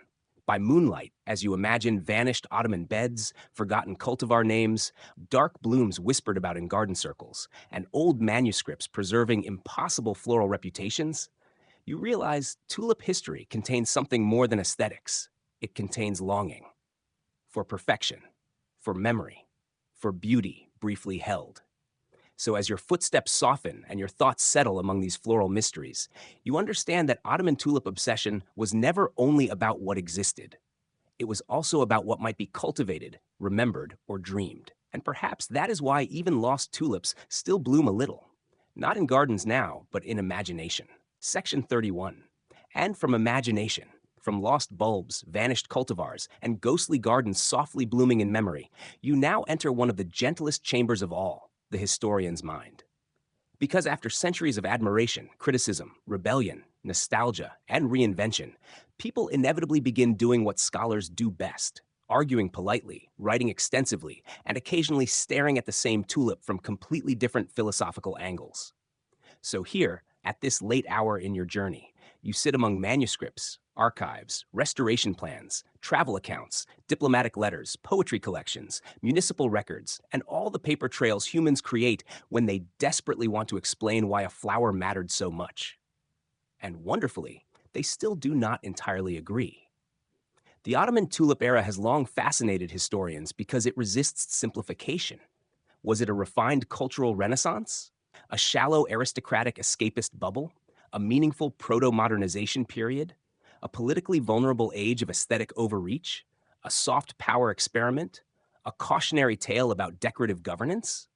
The answer, naturally, is yes. Or rather, some combination of yes, depending on who is asking, what sources they privilege, and whether they personally trust candlelit turtles as governance-adjacent symbolism. Traditional narratives, especially older or more moralizing ones, often painted the Tulip era as decadent excess, an empire distracted by luxury while larger structural vulnerabilities deepened.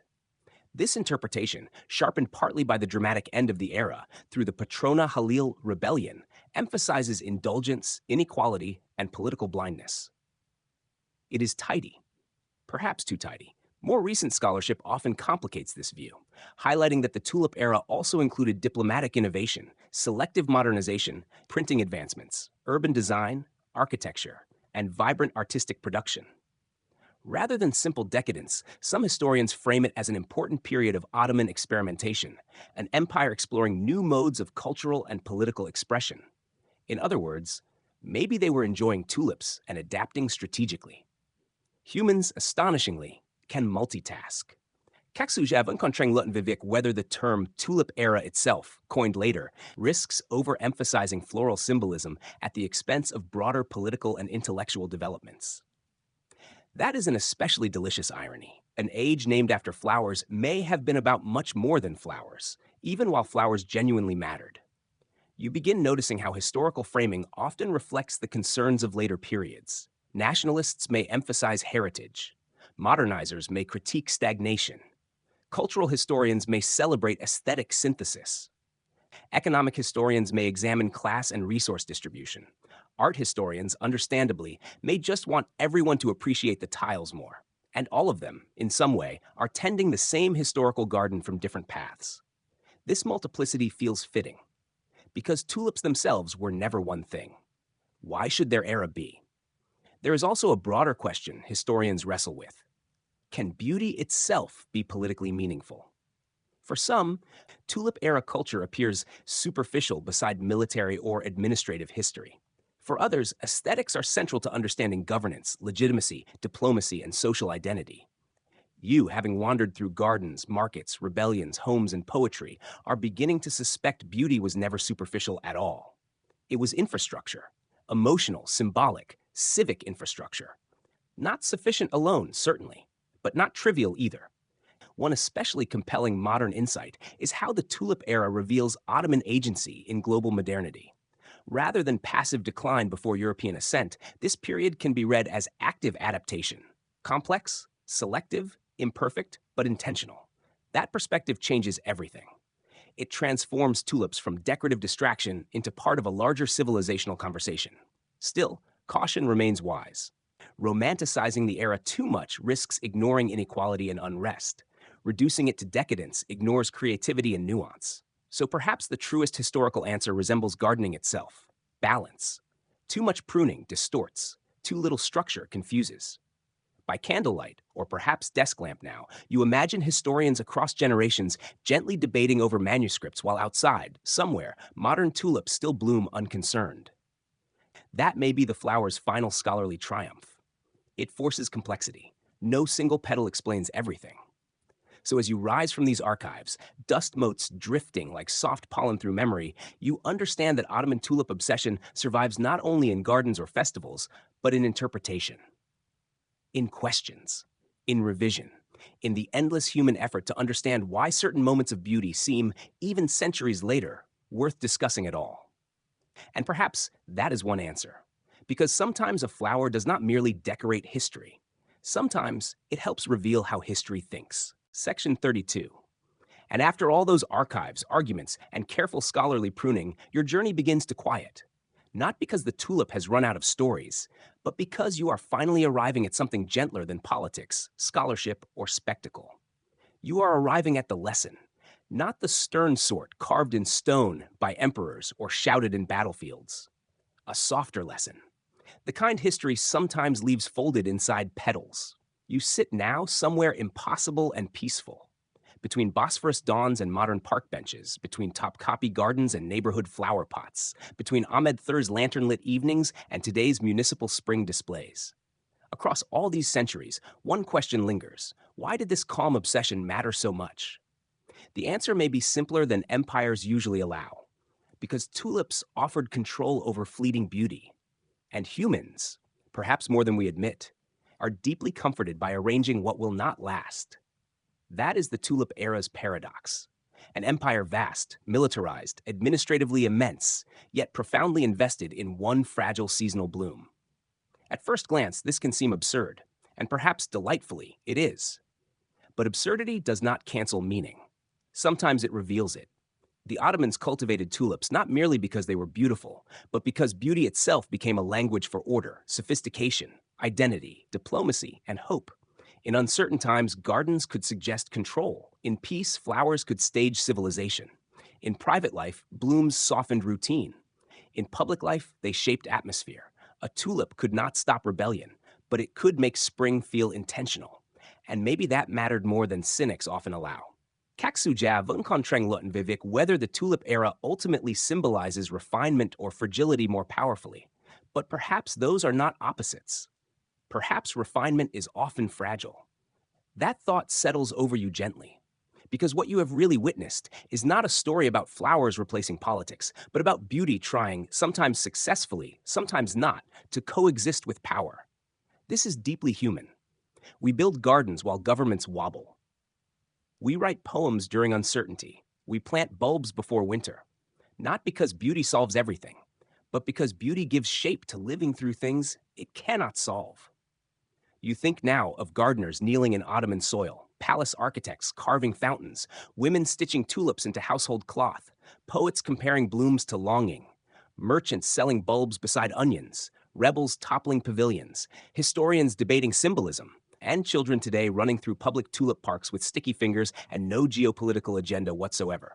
All of them are connected, not by empire, by recurring desire, to cultivate, to remember, to make impermanence feel, however briefly, designed. There is something profoundly tender in that. And perhaps this is why tulips endure across systems that do not, because they ask very little, a season, a little care, some light, then bloom, then fade, then return. It is practically philosophy with roots. By now, your long walk through Ottoman tulip history feels less like studying an obsession and more like understanding a recurring human instinct to transform transience into ritual. Not permanence, ritual. Because deep down, maybe we know permanence is unrealistic, but ritual returns. Every spring, again.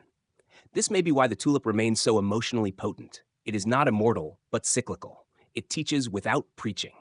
Bloom beautifully. Do not linger too long. Return when you can. Honestly, if more political systems had followed floral wisdom, archives might be much calmer. As evening softens fully now, and your mind drifts between centuries no longer as separate chapters, but as one long garden path, you understand the Ottoman tulip obsession in its deepest form. It was never simply excess. Never merely trend.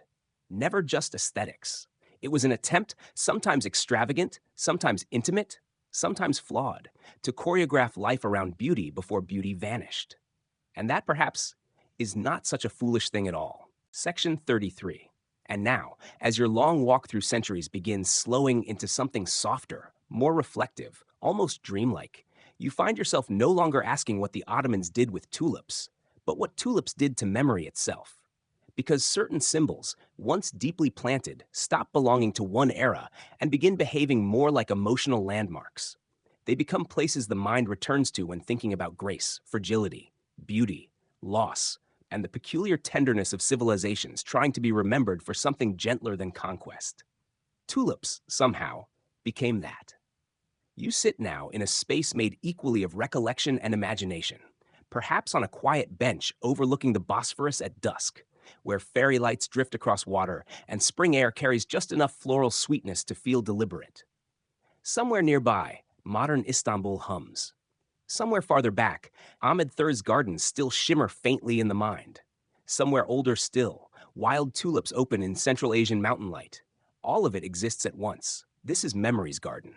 And tulips move through it beautifully because they are so brief. Paradoxically, the shorter something lasts, the more fiercely people often remember it. A bloom that stayed forever might become wallpaper.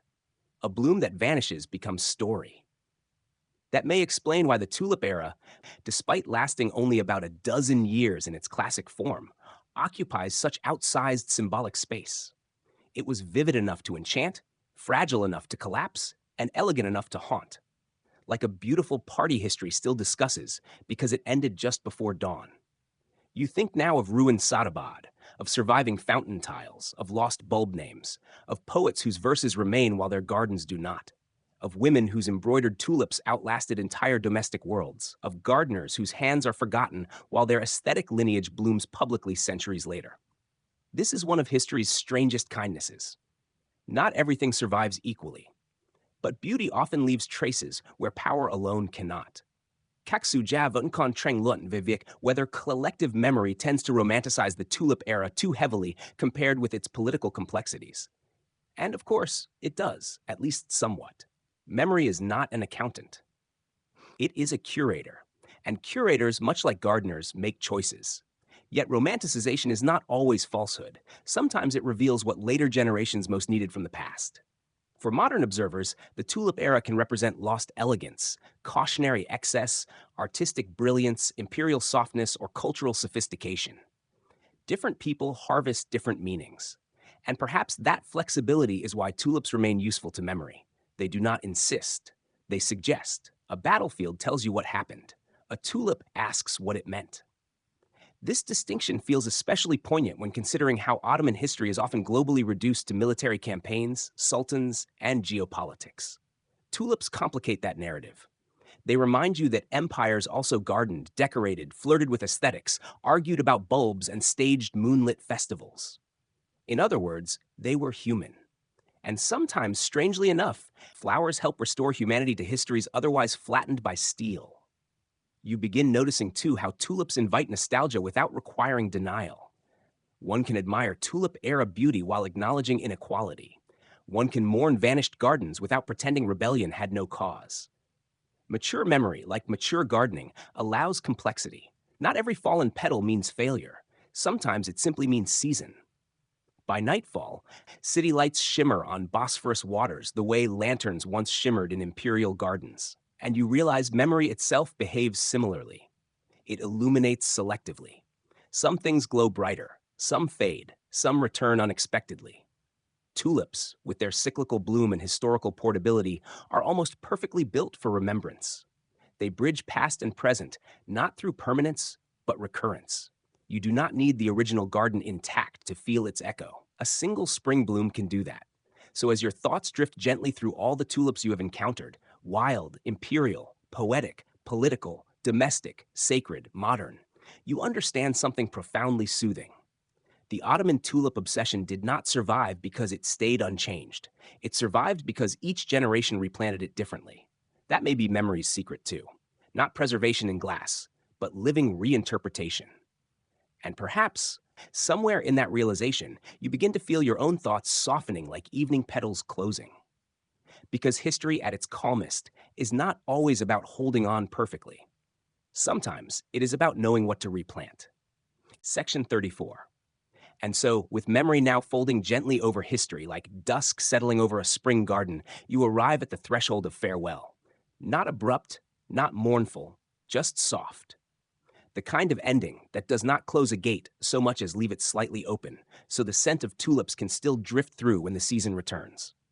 Because after all this wandering, from mountain slopes to palace walls, from moonlit festivals to rebellions, from manuscripts to public parks, you are left with one final, surprisingly comforting realization. The story was never really about tulips alone. It was about how people choose to live with impermanence. You stand now in an imagined garden that contains all the others.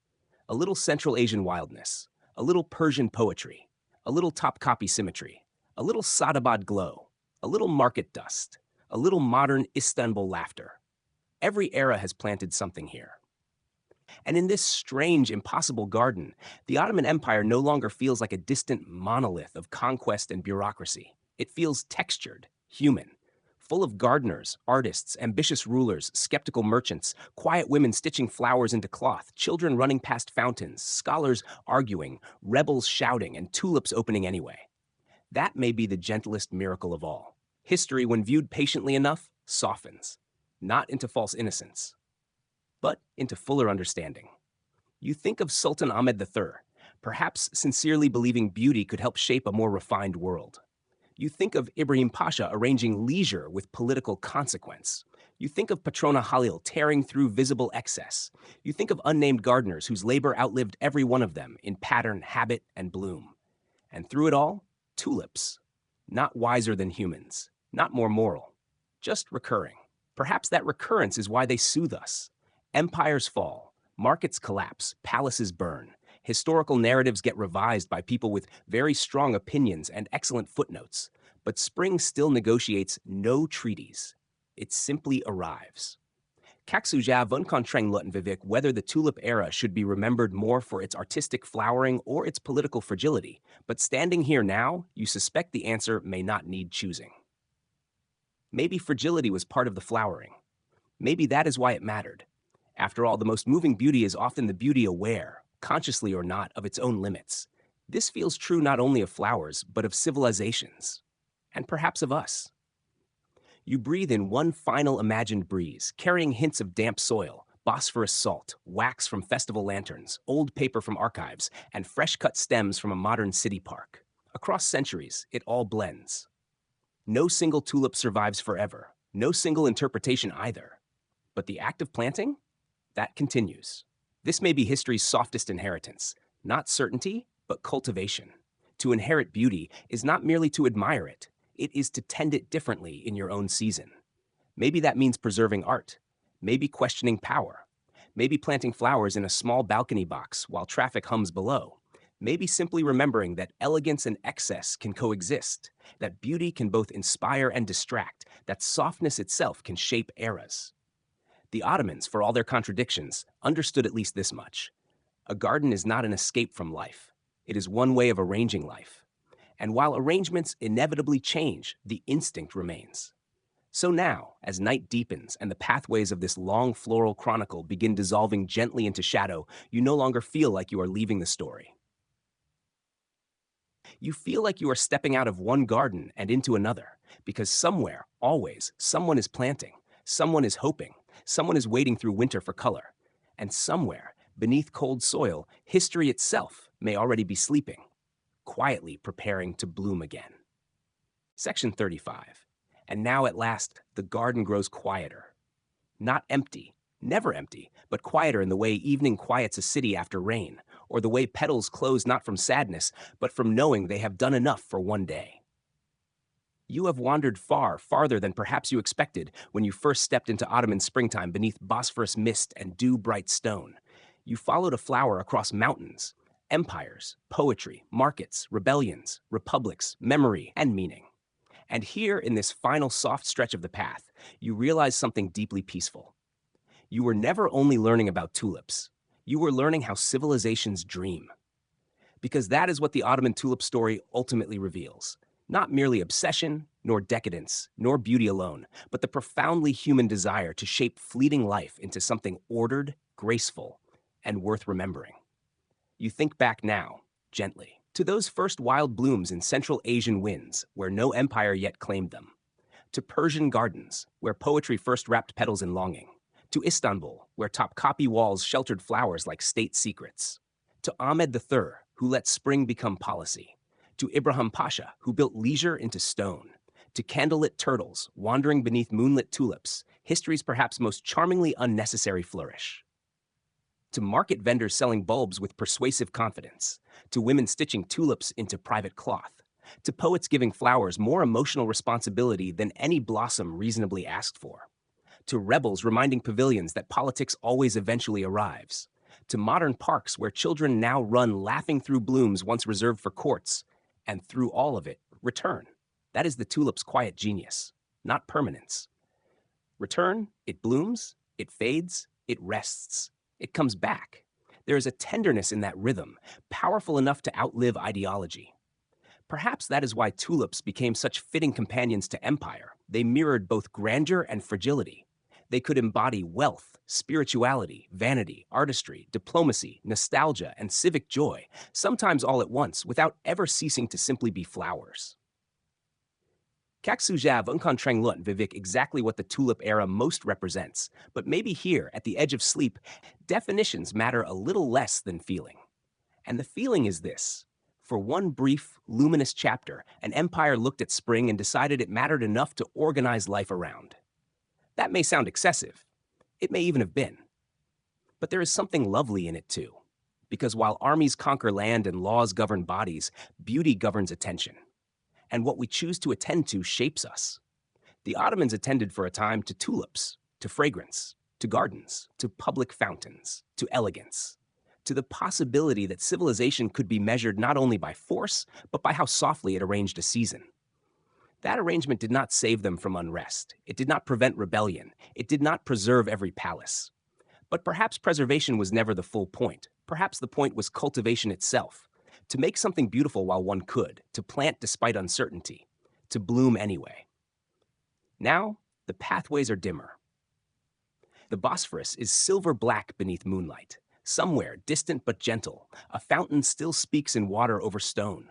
Somewhere, an old ceramic tulip still curves across blue tile. Somewhere in modern Istanbul, streetlights glow over public flower beds where tomorrow morning petals will open again.